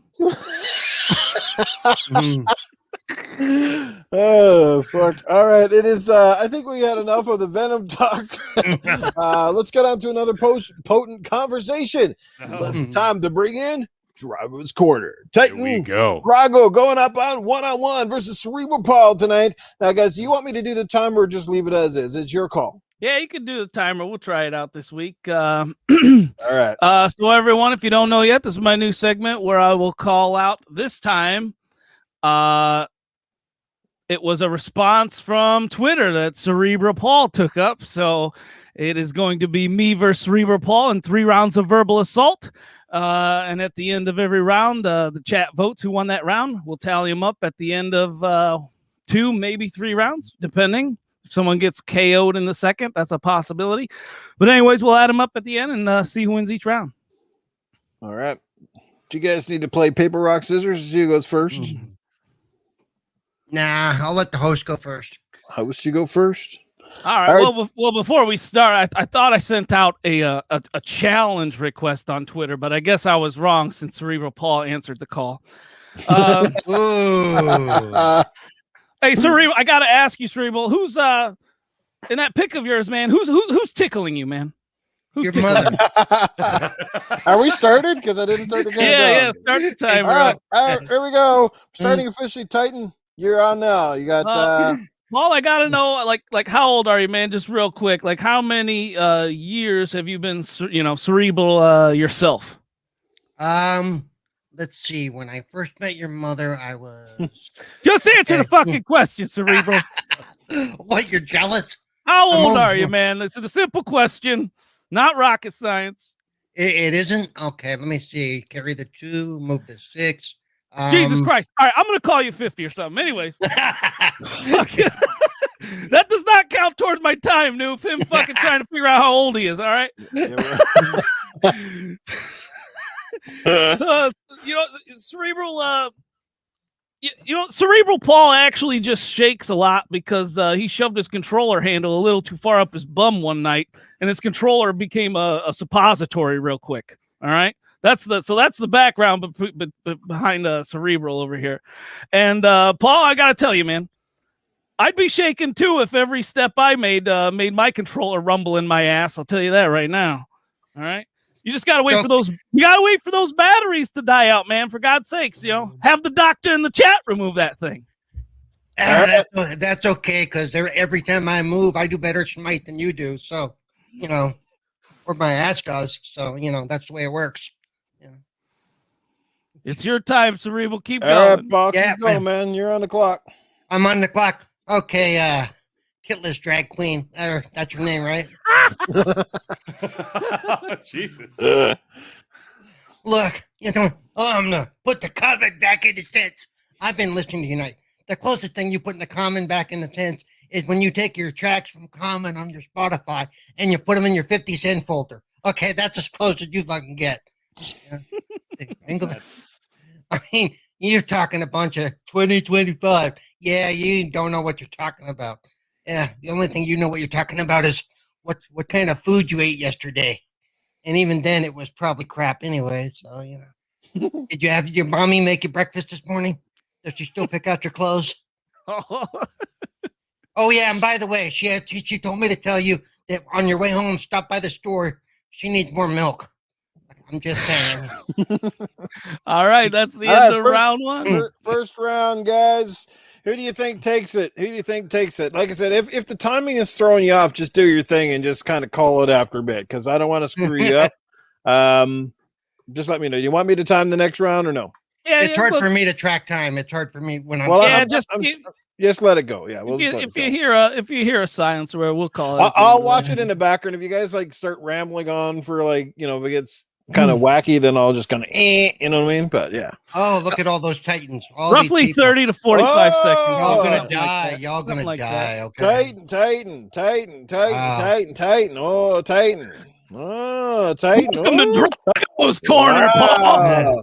Wow. Titan coming out the first round. What'd you do? Pay them? Hey, there's still five, 6 Pauls here. That's not bad. Titan took it. Yeah, Titan definitely. Yeah, he's got the majority. All right, so Titan gets round 1. All right, Paul, it's on you, brother.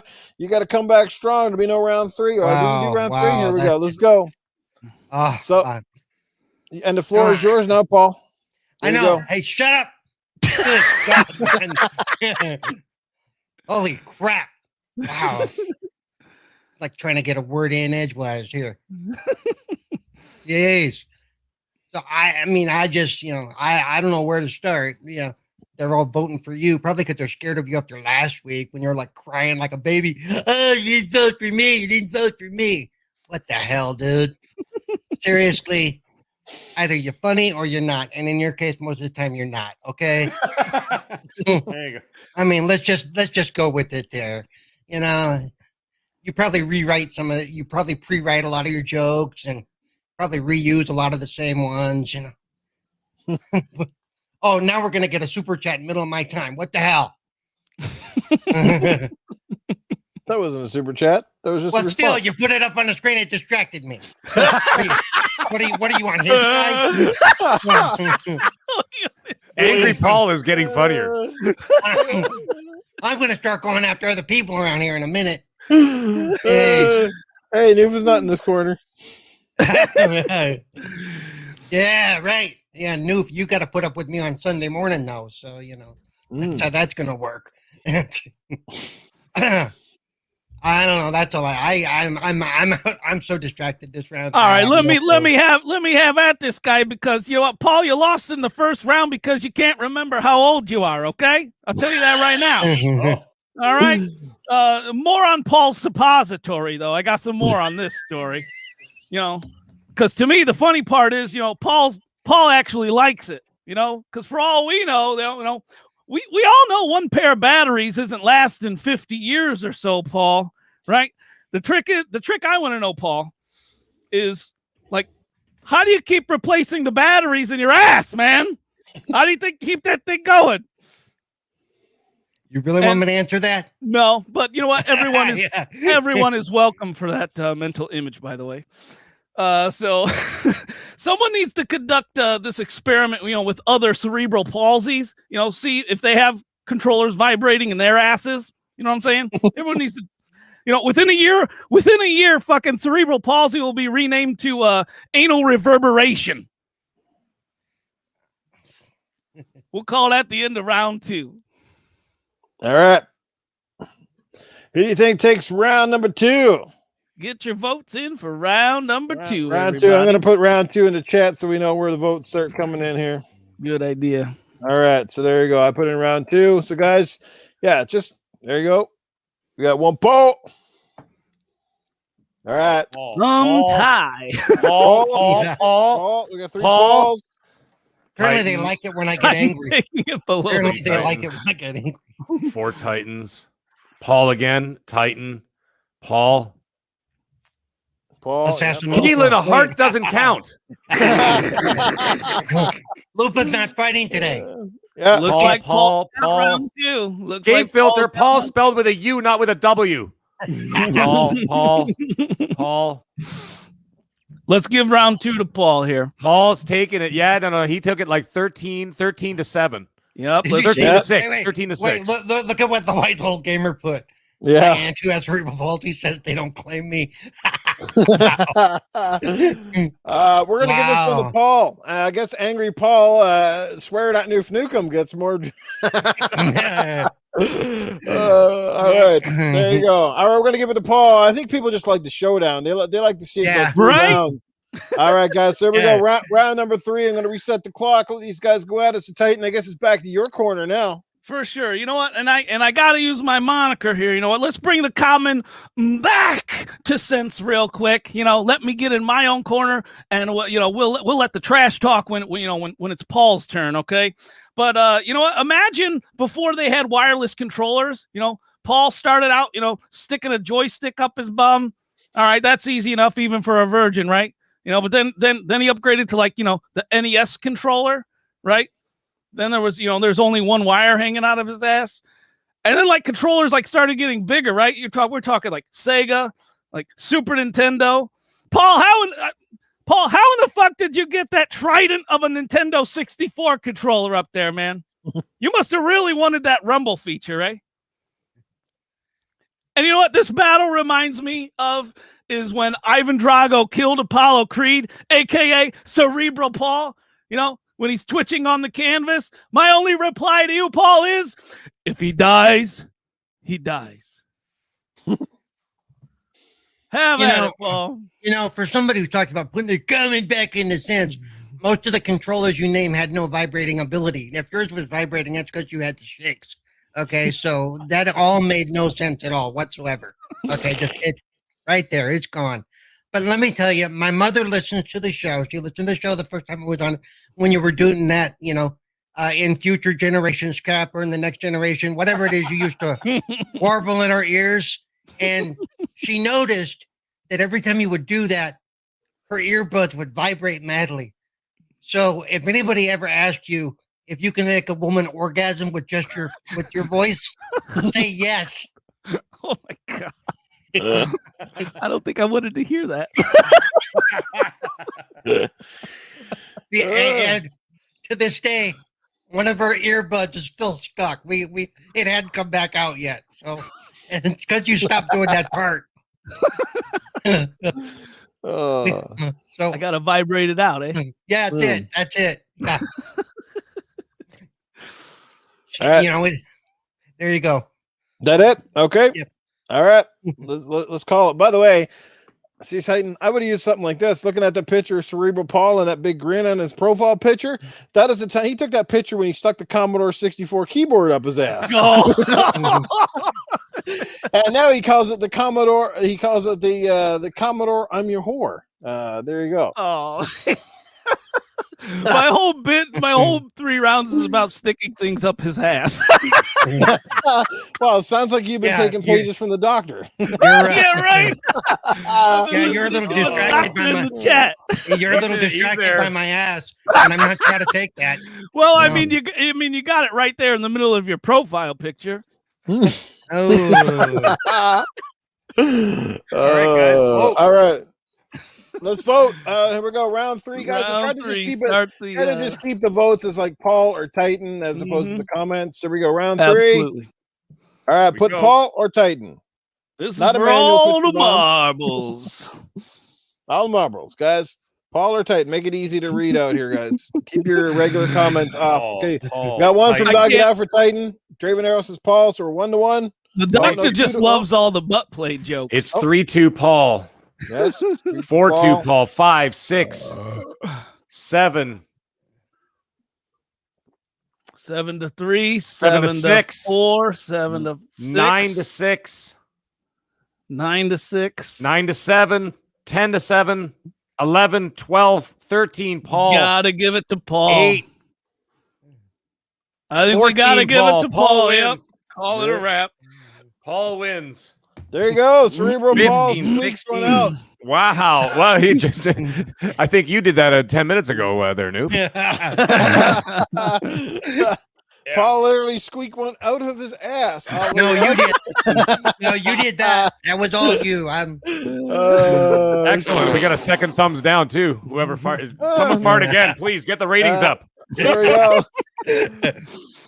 Must have been that. Someone got mad. He got a super chat for farting. Must have been the super chat for farting. That's what it was. Eh? Just like, fuck this guy. No talent, Noof Nukem. I'm just getting fucking super chats for farting. God damn it. I'm over here putting out regular content on the daily. God damn it. And my channel's crashing. He's shitting his pants over there. And he's well, the perfect guy to do that would be the Crap Gamer. The name would live up to it. Sorry, Crap. I know if you're listening to me. I can't help but take a joke. Man. All right. Don't say you're sorry. Yeah, no, I'm not.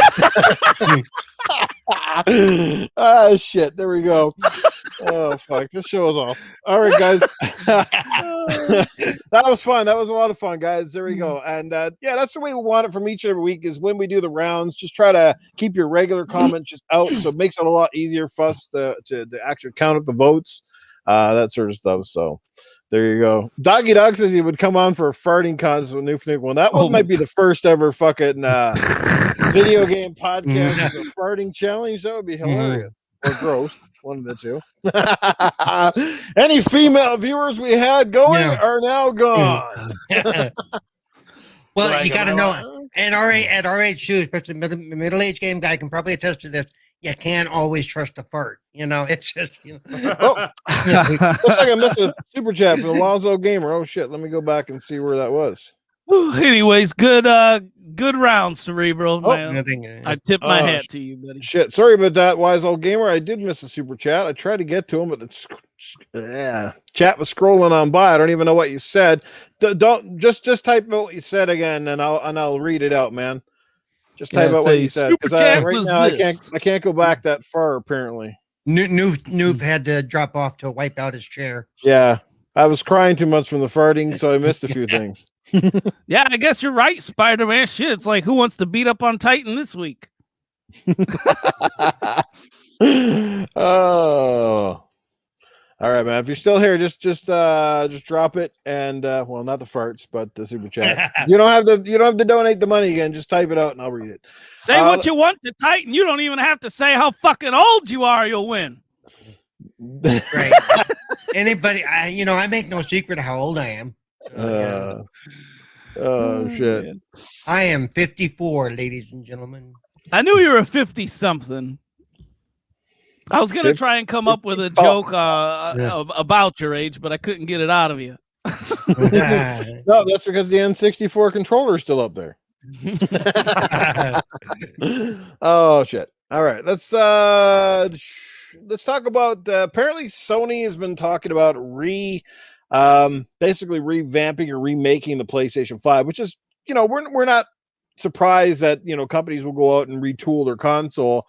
The Xbox 360, for example, went through multiple chipset reconfigurations and then went through multiple iterations of that console over the years to improve production and to improve the airflow, which was one of the reasons why they have the red ring of death, because it just didn't ventilate properly, bad heat sinking and all that stuff inside, and it improved and it got a heck of a lot better. This could be a very similar scenario from Sony.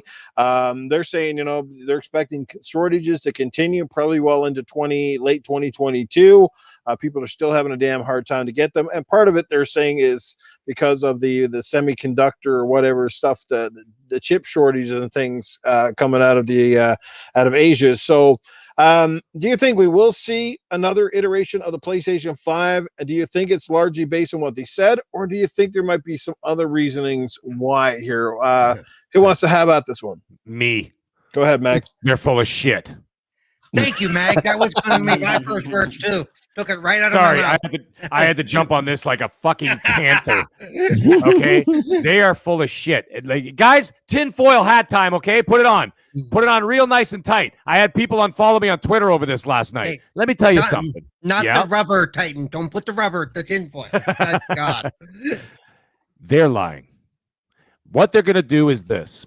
I said this from the very beginning. I said it before the console launched. I said it a year before that when they first were talking about the PS5 and everything else, and then they weren't showing it and all that other nonsense. I'm not going to go into all that, otherwise we'll be here all night.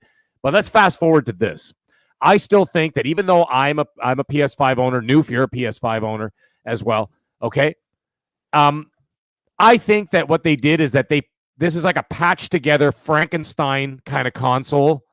Okay, and what ended up happening is that they're like, let's just rush this thing, get it out the door, so that we can match the launch date of the Xbox Series X and the Series S, right? And they wanted to do that. I don't think they had any intention of releasing in the fall of 2020. I really don't. I think they were going to wait till 2021 because I think that they thought they had more time. They realized when Phil Spencer in December 2019 walked out on stage and basically pulled out his gigantic 4-foot schlong and just said, "Here's the Series X, bitch." And then what ended up happening there is that it took Sony off guard. Now, I know that as a fact from people who do know people behind the scenes say that actually Sony was completely shocked and taken aback. Everyone was. No idea. Yeah. But even Sony, that's their main competition, basically, they had no idea that Xbox was going to do this. And then they were scrambling. And then the pandemic hit. So that obviously didn't help. I'm not going to, we can't ignore that either. So I'm not going to completely blame Sony. But at the same time, they rushed the product out the door. And you know that because of look at what ended up happening. Overheating issues. Okay. And then people who actually did get the consoles, 1 in 3 were failing. Okay. People are returning them to the store. And the sad part is people are returning them. You can't even get replacement ones. Well, some people could, but a lot of people could not because they just didn't have the stock. And then you have the problems with the scalpers and all that other bullshit. That's a whole separate story. But anyway, what I'm thinking is this. Then they said, oh, the chipset, it's delayed. Yes, it is delayed. Xbox is also having the same issue with the same problem. However, they never said late 2022. That's a year and a half from now. That is bullshit. You're telling me that you can't produce them in a year and a half? I'm telling you right now, this is what they're doing. Yep. This is what I think they're doing. Excuse me, okay? Before I get crucified. What I think they're doing is this. They're going to retool and re-release the PS5 in the condition that they originally wanted to, and they're going to put in better hardware in order to match the performance specs of the Series X with the RDNA 2 and all that jazz. Okay? And they're going to beef it up, and they're going to re-release it and go, oh, there's the PS5, yeah. Oh, yeah, it is performing better. There it is. I think that they're using this as an excuse to buy them more time, and they're lying. Okay, they're lying. They're using it to buy more time in order to get a better performing console out the door the way it should have come out originally. And the only people that are going to get screwed in the end are the early adopters like myself, like Noof, and other people, let's say people in the chat and other people in the community are going to have an underpowered Frankenstein-built machine, right? And then the people who buy in late 2022 are going to get an excellent PlayStation 5. And we're basically just being like, we're kind of like, the experiment, so to speak. We're like the guinea pigs. And I don't like that. And if I find out that does happen, I think that there's grounds. I'm telling you, I think people might think I'm fucking nuts, but I'm telling you right now, I think there's grounds for a class action lawsuit against that. There are grounds for a class action lawsuit to say you motherfuckers release a more powerful PS5. You delayed it on purpose in order to be able to in order to retool and rework this console and re-release it to try and match the Series X, because you know how it did at the beginning of this generation, right? You saw what ended up happening. The PlayStation 5 was outperforming the Series X, and it was only because the devs got the PS5 dev kits a year before Xbox did, because Xbox was waiting for the proper RDNA to architecture. They were waiting for that, and that's why the devs got the kits late. Right? And therefore, they were able to optimize for the PS5 better. But then, what started happening? In the last month or so, games are starting to play better on Xbox. And then in the future, games will start playing better on Xbox. Sony knows this. And even though Sony's like paying to try and stop that too. Yeah, keep right. But they know that as the generation wears on, if they just keep the hardware as is, they're going to get smoked. Mm-hmm. Digital Foundry is going to have a field day with this shit. They know it. So what do? This is the second time they've hidden behind COVID. Second time. I am not taking anything away from COVID. Nothing. Because I take it extremely seriously. I really do. However, they've been masking and smoke and mirrors bullshit, hiding behind COVID to buy them time in order to do that. Don't fucking tell me that 1.5 years from now, it's going to take a year and a half, it's going to take a year and a half to get those chipsets up and running. Bullshit. Yeah. The chipsets are already ready. All they have to do is produce them. Yep. They're taking that extra year and a half in order to get the proper RDNA 2 architecture into those new consoles so that it could properly match the Series X. And that's what's happening. Yep, beyond the RDNA 2. Eh? I was going to say beyond the RDNA 2. You still can't use external hard drives. They still have no additional. Right, and that's all gonna be in that new console. Yep, that's all gonna be in that new console. So what they did is that they just bought themselves time by slapping together the console that they released now. Okay, they slapped it together. They got it out the door. They're getting the sales. Because people, Sony's a worldwide brand. I mean, you can't deny that. Their games are amazing. Can't deny that. So people are going to be buying the consoles. However, and they did that to maximize their profit now. But what they're going to do, all the shit that they promised you that they still haven't delivered on any of it, that's going to come with the late 2022 PS5. And I think, personally, that's a slap in the face to me. That's a slap in the face to Noof. And I think that's a slap to the face of all the people who out there paying hundreds and hundreds, if not close to thousands of dollars, okay, for the PlayStation 5 product. And then that's what's going to end up happening. Yeah. That's bullshit to me. And I think that that's still grounds for a class action lawsuit. I think that's bullshit. And I think that's happening, but we'll never find out. But that's my suspicion. So anyways, I'm done. You know what? Just before you guys take over, I got to catch up with the super chats because we did have one from the Wild Soul Gamer who said the one that I missed was just pertaining to my farting. He said, nuked him again. There you go. And we got one coming in from, I think it's a newcomer, Stone King X. Stone King drops $25. Great podcast, just showing some appreciation. Well, we appreciate you, Stone King, and thank you so much for that super chat. The generosity is appreciated, guys. And like I said, one of these days here again soon, we will have another fantastic game giveaway or something else because, again, of your fantastic support. So thank you, guys, everybody in the chat. Great thoughts on that, Mag. Definitely some valid points, and you definitely could be right. There could be something more cooking than the excuse that Sony is giving out here. And I'm just going to say, I'm not, unlike Cerebral and Titan, take the floor on this one. I don't have a lot to say on it, but I will say the one thing that both of these guys need to do right now is they got to put some pressure on the retailers. Like these consoles need to be in retail stores, and you should be lining up in store to get. This is the one time where physical really means fucking something. Go into store and pick up the system, because this online bullshit of trying to secure a system is not working. They don't care because they haven't fixed it yet. This is 6 months after the fact, and people are still fighting tooth and nail to get a PlayStation or Xbox through really shitty ass fucking queue systems and of course the bots. So if you put them into stores, Don't say it's about fucking COVID, because you're letting people go to church. You're letting people go all over the place. You're letting, you're letting fucking giant picnics out in the fucking park, and people going to sporting events, 26,000 people at a fucking UFC, but you can't walk into a Walmart and buy a fucking Xbox? Give me a break. It's fucking bullshit. I can get a Switch at my Walmarts. Why is that? Switch is the best selling console, but I can walk in and get a Switch. I cannot get a PS5 or an Xbox Series X or an S, for that matter, at my local Walmart at all. They got big signs on their cabinets. You have to go on. That's bullshit. You're driving people to the online site, probably because they got advertising on their sites, right? So you got to see all these ads and all this other bullshit. And of course, you can track people, and all that stuff with their cookies and all that crap that goes with the internet. Let people walk into the store, pick up the fucking console in live. First come, first serve. If you got 20 of them, great, because at least then the scalpers don't have as much rule of thumb there. Yeah, they can walk into, but if it's one per person, they're going to have to set up a pretty immaculate scheme to get all their family members and their buddies down to the store to snag them all up. So they got to fix that. Otherwise, this is going to continue, because yes, I do believe there's shortage problems, but I also think the problems between these guys and the retailers, for whatever reason, I don't know if it's on Sony's or Microsoft's end, or if it's fucking a Walmart or all the other big retailers that won't carry them in the store. I can't figure out who's the problem here, but somebody is. Something stinks, and it's not my fart on this one. And that's all I'm going to say about that. So get them in the store so people can actually walk in and buy one, or this crap's going to continue until the shortages are really next to gone, and that's probably not going to happen until 2 years after COVID. So get them in there. That's all I'm going to say. Anyway, I'm going to let you go on this, Cerebral or Titan. Take it away. Okay, me first. Go ahead, bro. All right, you won my corner. Go ahead. Well, first thing I want to say is last month at Summit, Phil said they're hoping by June to have some in the stores ready to go, which is a lot better than saying in 2 years they'll have some ready to go.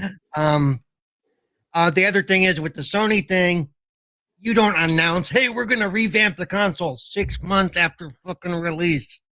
Oh, really? Okay. That makes no sense to me at all. Like Mag said, there's got to be more to it.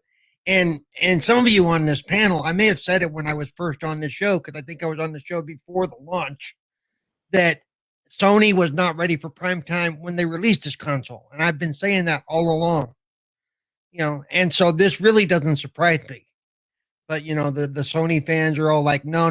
They were, like you said, all this stuff they promised, none of it's working yet. How come they're not getting the bad press? How come they're not getting the push to go?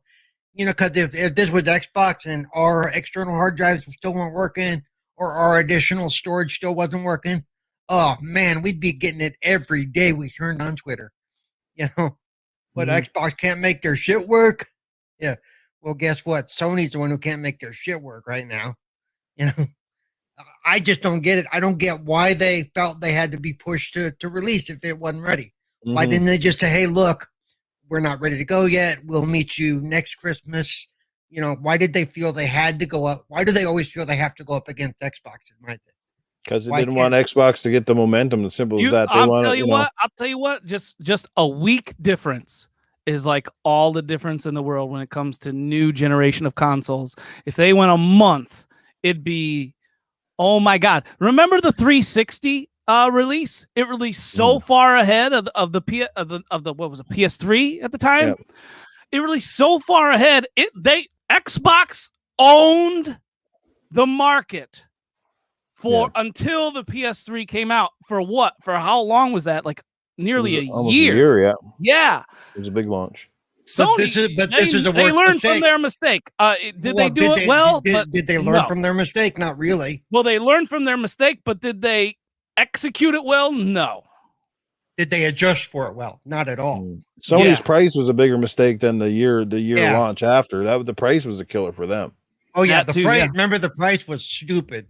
Compounding. You will need to get a second job to afford a PlayStation. Yeah, that doesn't work out well. Get a second job if you can't afford it. What? That's a big FU. That's a big FU to the customer. Yeah. Just real quick, we got a couple more super chats. Real quick, Jack Chaos, $5. Great show as always, never disappointing. And we got another one coming in from the doctor. He drops $5. Noof is taking my thunder as the ass guy with all his farting. Tony Baloney, wow. Check your messages. Great show yet again. So when Tony Baloney comes on in just a minute, it looks like he's got another DM. So those two guys got something going on. The doctor and Tony Baloney. I know. They're probably sending pics back and forth at this point. You know? Crispy, maybe you got something there. Maybe you got something there. The 360 might have been rushed because of the red rings, heat issues, and we're seeing the same thing with a lot of PS5. So maybe you do have something there. Maybe you have a legitimate claim. The red ring was the heat glue was breaking up, and because of the air issues, and so that's that was something they should have caught early on. At the bottom line is a design flaw. It was a design flaw, but it was one that they, at the end they said, hey, you got to get 360. You get a red ring. We don't care when. Send it in. We'll send you a new one. Boom, boom, boom. Sony's not doing that. Sony's like, oh, your shit breaks, turn it in, but you can't get a new one. Excuse me. I want my damn money back. That they weren't ready for this at all. They shouldn't have launched. They weren't ready. They felt pressured to push, just kind of like the same that CDR Red probably felt pressured to put out something that they weren't ready to put out. And some of them probably knew it. Just like some of the guys at Sony were probably going, no, God, no, because they knew some of this stuff was going to happen. But do you think this is a great time now for Xbox to strike while the iron is hot? If Sony blunders on production, Microsoft should double down and make sure that as soon as this COVID sort of slacks, that those Xbox Series X are like really easy to get. You know what I mean? Oh, yeah. Somebody walking in the store and all of a sudden they can't get a PS5, but they see a shiny new Xbox sitting there, they might be like, yeah, especially with the Series S because it's super affordable. Microsoft right now, I know it's hard, because they still got to get their production. But my God, if they can get it going, this is the time to strike. You know what? But see, Boogie, that's not my problem, nor is it Xbox's. They shouldn't have released a faulty console, because this goes beyond whatever the low percentages of failure rate, like 6%. This is a much higher percentage. They had to see it coming. But I'll tell you what, they're not customer friendly. They didn't care. They just wanted to get them out the door. All right, pass me the ball. I'm open. All right. I'll go. I'm open. I'm catching this shit, and I'm fucking running to the end zone, and I'm spiking the shit in fucking every PlayStation fanboy's fucking face. Are you fucking ready? Here we go. You know what? Mag mentioned guinea pigs, right? Being guinea pigs. Well, you left out the word abused, Mag. Every fucking PlayStation is absolutely abusing the owners of this damn Gigantor fucking piece of shit 5 out there. Okay, right now. All right. Mag also mentioned COVID, right? So, and it doesn't make sense because despite COVID, they're still selling more PS5s than they were PS4s when there was no chip shortage at the time of PS4s. So that doesn't make sense at all, because it's absolute bullshit. Just like Mag said, he got that fucking part right. It is absolute bullshit, word for fucking word. Let's talk about overheating issues, right?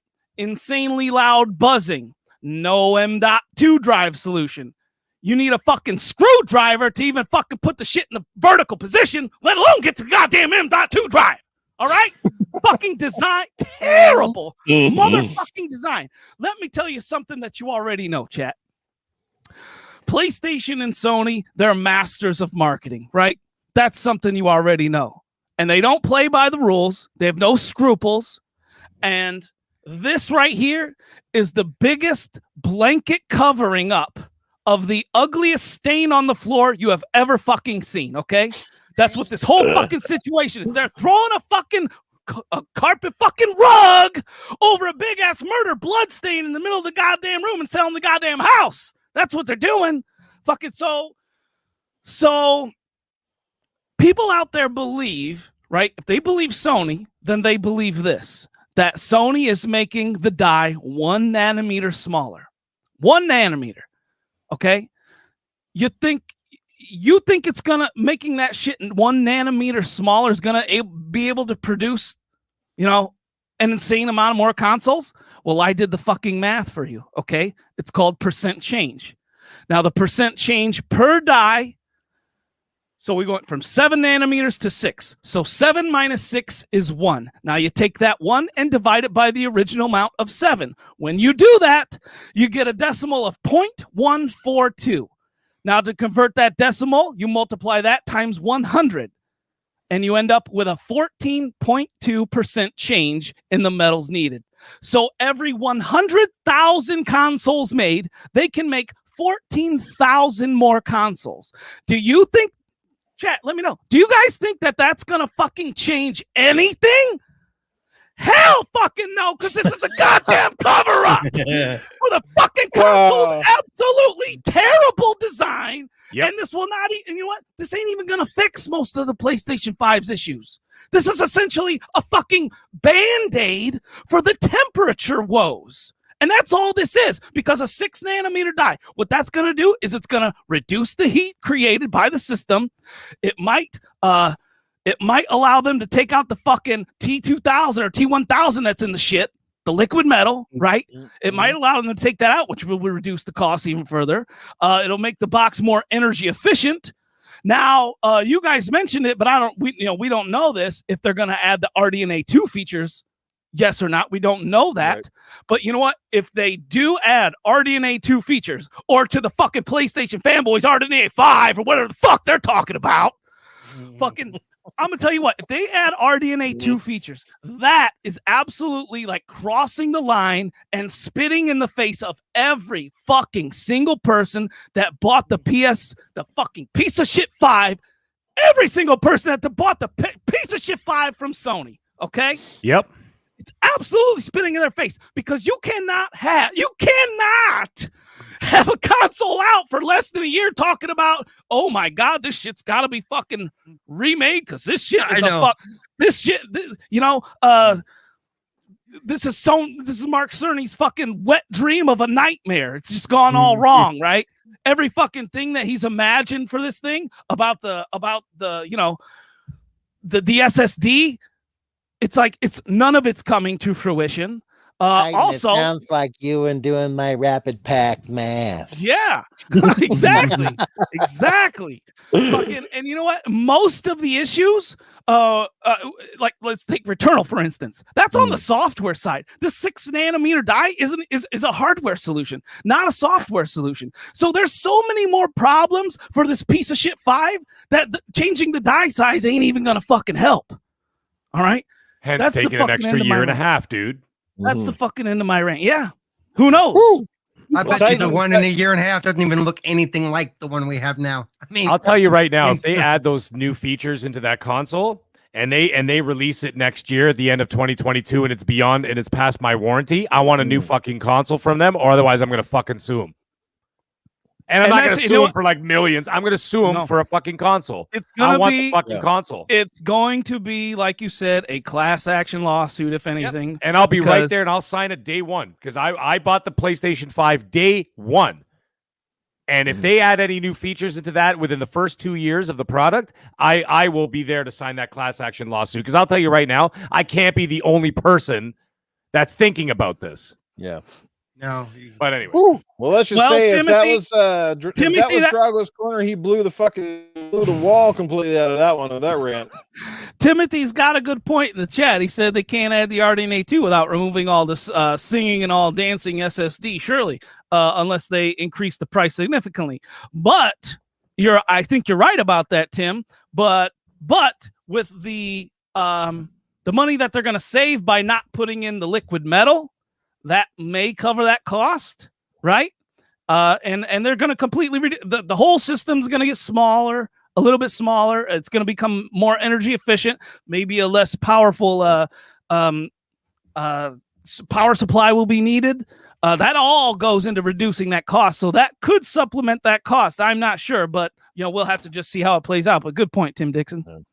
I heard the T1000 is going to want a refund from all of the liquid metal he stole from the backside of his bum. The producer saying. Hey, Doggy Dog's in the chat. He dropped another $1.99. Great show. Awesome chat. We couldn't agree more with you, Doggy. Thanks again for the support, brother. Appreciate it. All right. That was our last super chat coming in so far.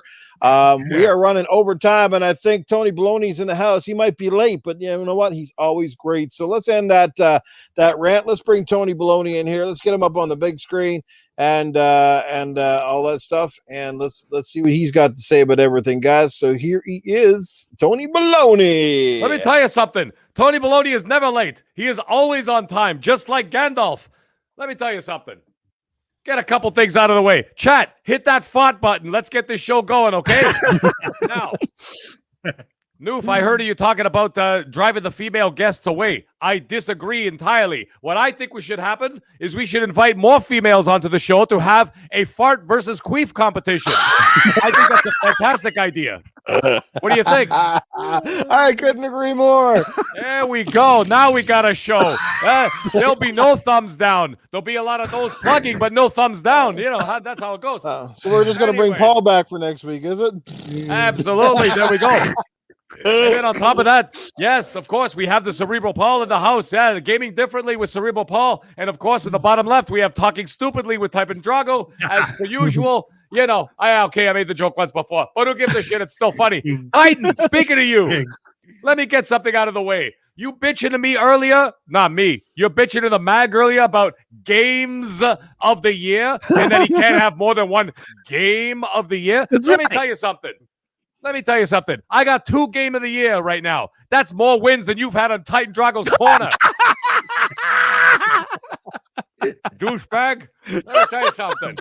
And by the way, Noof, gonorrhea is my cologne. You want to know what it smells like? Yeah, that's what I wear. I put a dab here, and a little bit on the wrist, and a little bit on there. So yeah, you better wear that spacesuit next time you come out with me. Now, excuse me one moment. I got a phone call. Hold on a second. Got a phone call. Yeah. Phil. Yes. Yes, Tony Baloney here. Yes, Mr. Spencer. Did you get the horse head in your bed? Good. My demands are as such. Gear 6 releases in 2031. That's right, 2031. Why? Because I want... Yes. Yeah, because of Cerebral Paul Noof Nukem. That's right. That's exactly it. Yes. And now, one last thing. Unless you want to find another horse head in your bed. In the credits, I want you to put fuck Cerebral Paul and Noof Nukem in the credits. Yes. Yeah. The guy that used to be Tornado Tony. Yeah, that guy. Yeah, Noof Nukem. Okay. All right. Thank you very much, Phil. Okay, bye. Thank you. Okay, sorry. That was Phil. He just had to give me a little quick call. Now, one last thing. For someone in the chat, I've got one more thing I got to say. Axel, 13244.137655292. Gaming. I saw what you said about the mag. You said that about the mag was bitching about the Gears of War, and he didn't know how to play it, and he had a problem with shotguns. He didn't know how to use shotguns. Let me tell you something, Axel, 134252413765592. Gaming. I get this double barrel shotgun right here in my pants. It gets blown every single night. Trust me, I know how to use a shotgun. Do you? Scumbag. Now, do we have any questions for the mighty Tony Baloney this evening, other than the fact that I've got something from the doctor that just came in? Yeah, actually, I'll read that one right now before we get to anybody else. Jesus Christ, are you on his mailing list or something? Well, don't worry about it. He's on the he's on the payroll. Tony B. A little girlfriend problem. She wears Birkenstocks with socks on during sex. And I'm trying to figure out how to tell her gently that I don't like that. Any ideas? Wow, had nothing to do with the ass for once. Unbelievable. Okay, I've got an answer to your question. First of all, I like Birkenstocks and I like socks during sex. I don't like touching people's clammy feet. It's ridiculous. I like socks on there. But if you have a problem with that, do this. First of all, always don't wear a condom. Don't ever wear a condom. That's just bad. That's just bad, okay? That's all government propaganda. Always bareback sex. Always. Even with hookers. Now, for the second, the minute you're about to come on her Birkenstocks. She'll be so angry, she'll never wear them again. It's perfect. You stain them. You get a couple laughs out of it. She doesn't get laughs out of it. She pulls them down, and then she puts them in the wash, and then she goes, fuck, I'm never going to wear those Birkenstocks ever again. So make sure you do that. Problem solved. And on top of it, see that you're having unprotected sex, you give her a disease or two, and it's perfect. She learns a lesson. No Birkenstocks ever again. Any questions for Tony Bologna this evening? We do. We got one from the chat. Joe Dunmore, your favorite. He says, Tony. Joe Dunmore. That's right. Tony, what's better? Fat chick with a nice face or an ugly chick with a nice body? Well, first of all, you got to take both. First of all, you got to take both. So what you do is you take the one with the nice face and you fuck her face. And then you get the one with the nice body, and then you put a bag on her face and you fuck her body. Perfect. I would have thought it's the other way around. What? What are you talking about? It's utterly ridiculous. You do what I say, Titan, not what you say. Mag, think about it. Just think about it for a second for me. All right, so you fuck the one with the pretty face, so at least you got the pretty face to look at. And you turn the one with the ugly face around, right? Titan. I mean, doesn't that make sense? Doesn't that bring the common back to sense? No, it doesn't take the comment back to sense, Titan. What you have to do is you fuck the pretty face and you fuck the pretty body. Forget all the ugly stuff. Ridiculous. What are you going to stare at a face? What are you making love? Tony, you ain't turning any of them down. What does it fucking matter? Oh my God. What are you? This is ridiculous. What do you make love? Hey, Titan, let me tell you something. What's the definition of making love? It's what girls think is happening when guys are fucking them. Wait, what? I said the definition of making love is what girls think is happening when a guy's fucking them. Okay? Sounds like you're the girl in the relationship there, Titan. Seems like the pants are in her closet. Any other questions? That would explain why Titan's woman makes him wear the bag over his head. Holy criminy. There you go. Man. There you go, Cerebral Paul. Oh, you wait till now to start pulling out the good jokes? He was doing just fine. Any other questions for Tony Bologna? Doggy Dog 420, Tony B, what is your review of Viagra? Viagra is a waste of time. I snort it like cocaine. I just do it for fun, though. I'm hard right now just being on this show. I don't need no Viagra. I don't need no pills. So I just crush it up and I just snort it like that just for a little bit of fun. I think it's kind of hilarious. The only thing is that I get a bit of a stiff throat, but when it goes down. But other than that, everything else is good. Viagra is a waste of time. It's for half men like Titan. Titan needs G Fuel. Titan needs G Fuel to stay awake during a podcast. He needs Viagra to have sex. Make love. Because Titan makes love. Right? So yeah. Tony, whatever you do, please don't prove to us that you're hard. I'd rather listen to fucking Noof's farts all night long. You better make sure I don't tilt the camera down. There you go. Yeah. You might get a glimpse of what a real man looks like. Any other questions? Next week, I have a big old green zucchini there.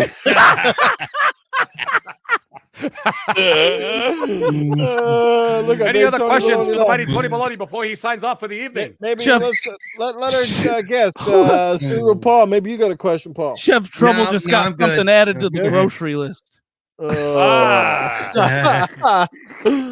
Tony Bologna gets to come on the show next week. He's like, "Yo, where's that zucchini? I haven't seen it in days." Yeah, I had a zucchini salad. Doggy Dog wants to know what's in the pipe. Doggy Dog wants to know what's in the pipe.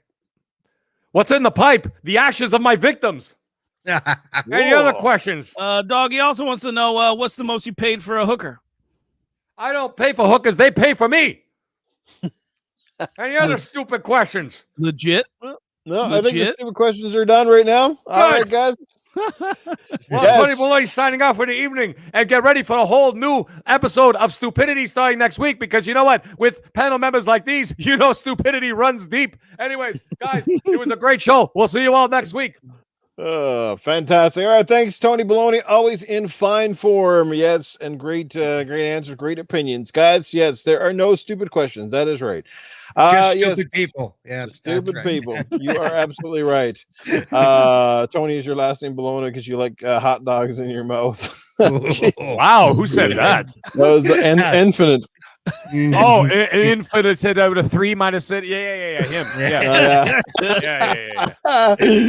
Yeah, we know who you are, Infinite. He'll pick a bone with you next week again.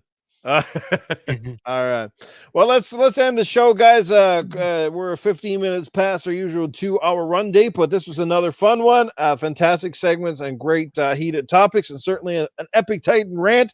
Just get him worked up on something. That's all he needs to do. He needs to just go up against people that are like like the Sony trolls. You need a few of those to come in on Titan bring it! Drago I'll fucking blow my head off. He'll definitely win lots of Dragos corners then, I think. If nothing else, he'd be loud. Fucking poor old Infinite's fucking little like alarm will be like won't stop. It's Infinite's alarm, ain't it? That is like he's like it's too loud. Yeah, his headset tells him to turn down the volume or something. Oh my gosh. What the fuck kind of headset do you got, Infinite? It's too loud. Oh, you see what Doggy Dog just said? Doggy Dog just said this. Oh, where is it? Where the fuck was it? Here. How do you know how you can tell you're at a gay cookout? The hot dogs taste like shit. Oh. Wow. Oh. Wow. Oh, fuck. Oh, Doggy Dog. All right, guys. Yeah, it's all jokes. It's all in good fun, guys. We're having fun here. Like I said, different podcast, rated M. You don't like it, you don't have to watch, you don't have to listen, you don't have the thumbs up, thumbs down, whatever. Just ignore it and move along. That's what I say. But anyway, this was another great show. The chat was absolutely epic tonight, guys.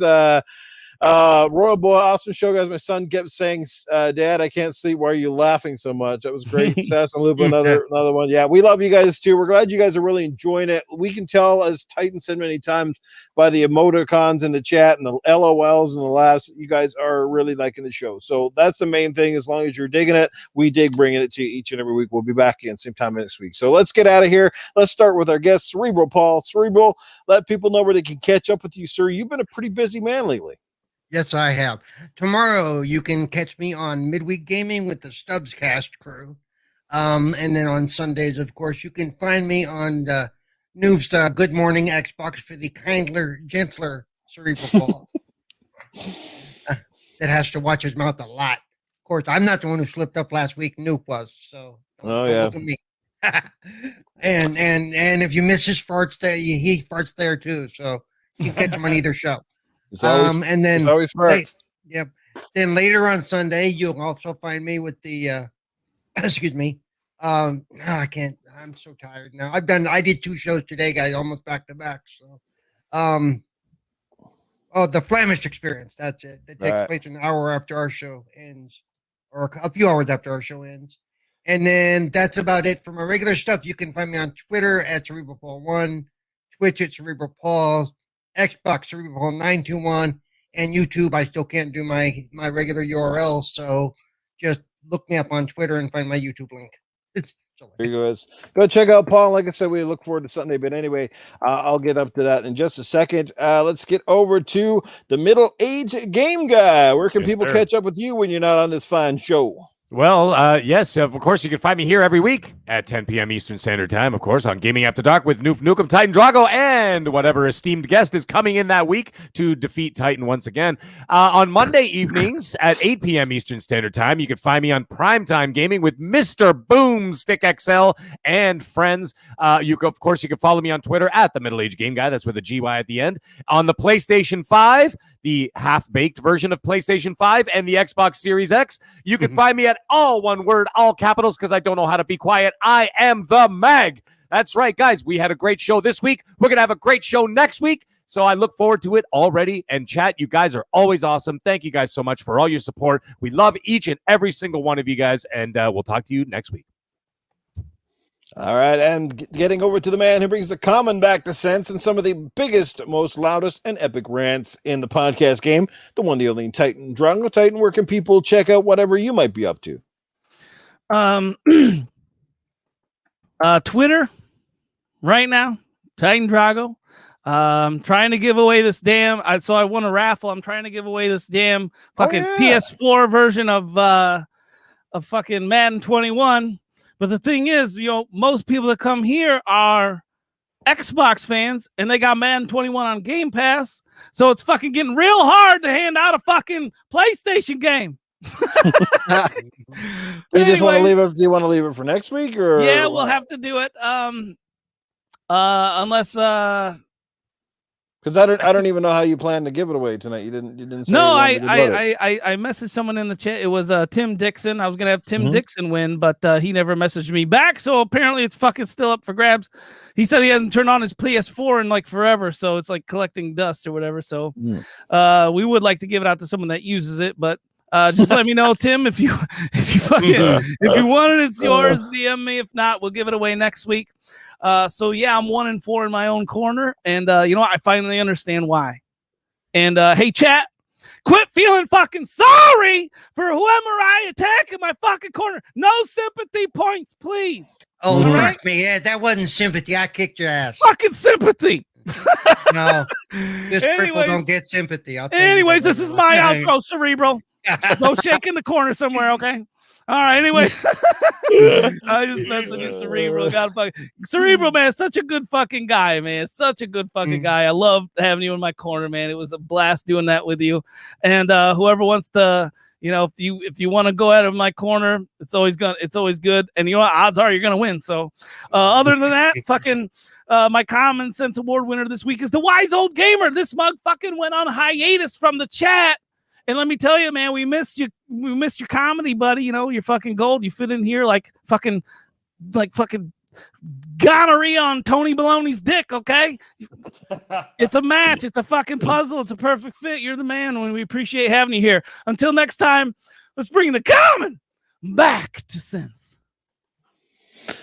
All right. And you guys always know where to find me. Always in the gutter. Yes, the one, the only Boom Boom Kaboom. It's Noof Nukem leaving the room for another week. I will be doing community game night this Saturday. I haven't decided on the games yet. If you have any suggestions, please let me know. I was rather disappointed. I had Call of Duty Modern Warfare up this past weekend, and it was a bit of a small turnout, which normally we usually get some of the most people for that one. So I don't know if it was a fact that everybody was almost as fed up as I was with trying to get this fucking game installed properly again, or all the updates done. Absolutely atrocity. I don't know what these guys are trying to prove. Anyway, it's a rant for another day.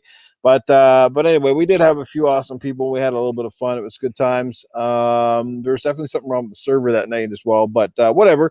We will do community game. If you have any suggestions, games you'd like to see on there, let me know. I try to mix it up as much as I can. It's always great when we can pick some Game Pass games, you know, hopefully because more people would have them. So just send me some suggestions.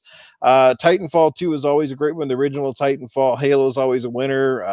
Yeah, Garden Warfare. That was actually fun. We played that a couple weeks back. I think it was on Mr. Tushy's game night there, and that was great. So we'll have to try that. And Infinite's in the chat says, and I think he mentioned this to you, Mag, that we'll have to do a VR game night. Yes, and I totally agree. We do. Yes, we do. So let's set that up like ASAP. Let's get something on the go here pretty soon with Quest VR. So you guys, if you got Quest VR 2 and you haven't added us yet, let us know so we can get you added on there. It's a lot of fun. Mag suggested one for me that's an absolute blast. It's called Walkabout Golf? Yes, Walkabout mini golf. I play with the doctor all the time. Yeah. Yeah, it's so fun. Was Doctor playing with your ass while you guys were at it? He was trying to put the putter in my ass while I was putting. He was trying to put something in a hole. All right. Right. That's kind of his jam. Yeah. Couldn't help myself. All right, but anyway, and yes, we're back here next week, Gaming After Dark, and this Sunday morning again, episode number 2 of Good Morning Extra. I just want to say thank you to everybody who came out or listened to it on the replay. We had a dynamite show this weekend. We loved it. We had great comments and feedback for it. Can't wait to keep doing this more. The time zone is a little more forgiving for most people. Yeah, it's a little early, but we noticed a lot of people strolled in towards the end of the show, and that's cool. And we're drinking their coffees and having a good time. It was good stuff. We started getting a few more people again from Sass and Lupa's side of the pond. They were able to come in and check it out, so that was fantastic. We look Sass forward to and Lupa must never fucking sleep, man. She rarely does. No, she doesn't. Yeah. Fucking always awake, man. Oh yeah, sleeps. I don't know how she does it, but good stuff. She's awesome. And by the way, Lupa, we got to finish up that It Takes Two. Absolutely incredible game. If you guys have not played it, you really owe it to yourself to check it out because it is that freaking good. But anyway, that's it, guys. Check us out. Thanks for the love and support. We'll be back here again next week. Until then, you take care of yourselves and game on.